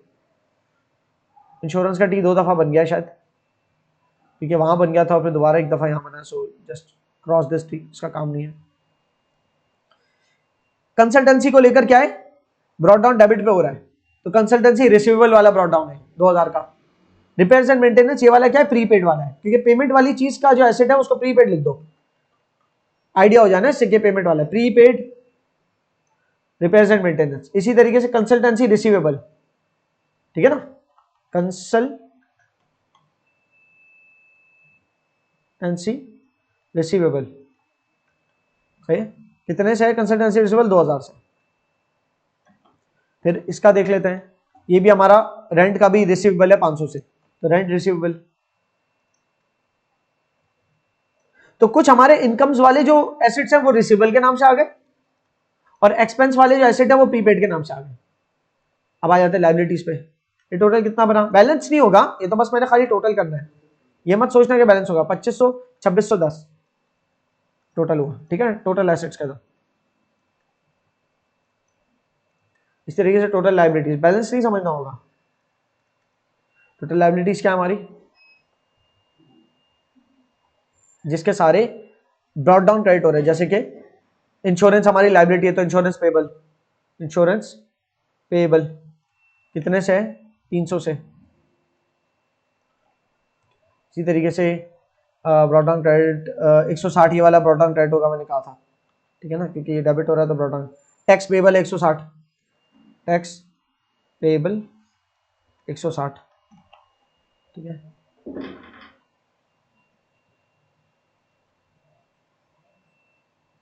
बस ठीक है, 2 ही पेबल्स हैं, ठीक है। तो कितने हो गए? 460 हमारी क्या लायबिलिटीज है, टोटल लायबिलिटीज 460, ठीक है।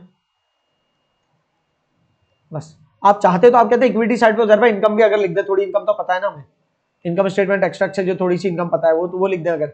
हालांकि काम नहीं, ओपनिंग वो नहीं पता हमें, ओपनिंग कैपिटल वैपिटल नहीं पता। अभी ये सिर्फ मैं तो एक्सपेक्ट कर रहा था सिर्फ एसेट्स और लायबिलिटीज के को लेकर balance extract, balance sheet extract बनवा, लेकिन फिर भी अगर आप चाहते हो तो 24,000 को एज अ टोटल प्रॉफिट के तौर पे लिख सकते हो। टोटल प्रॉफिट 24,330, लेकिन ये मत कर देना कि आप टोटल लायबिलिटीज को उसके अंदर ऐड करके टोटल लायबिलिटीज एंड इक्विटीज कर रहे हो, मत करना। बस ये बस एक एक्सट्रैक्ट है कि हाईलाइट्स है कुछ, तो एक्सट्रैक्ट बनाना है आप लोगों ने। सवाल तो पूरा सॉल्व क्या करो जो सॉल्व वाला भी है, उसका इनकम स्टेटमेंट एक्सट्रैक्ट भी बना। बैलेंस शीट सिर्फ कंपेयर करने के लिए होता है आपके आंसर को मेरे आंसर से, और अगले सवाल का आंसर ही नहीं लिखा हुआ, ठीक है। और अकाउंटिंग पीरियड भी टेढ़ा है, सितंबर 30 2020 तक चल रहा है, और स्टार्ट कब से हो रहा है, 1 अक्टूबर 2019 से स्टार्ट हो रहा होगा ये। सही, ये सवाल आपने खुद सॉल्व करना है। तो हमारा एक्चुअल से पेमेंट का टॉपिक डन होता है।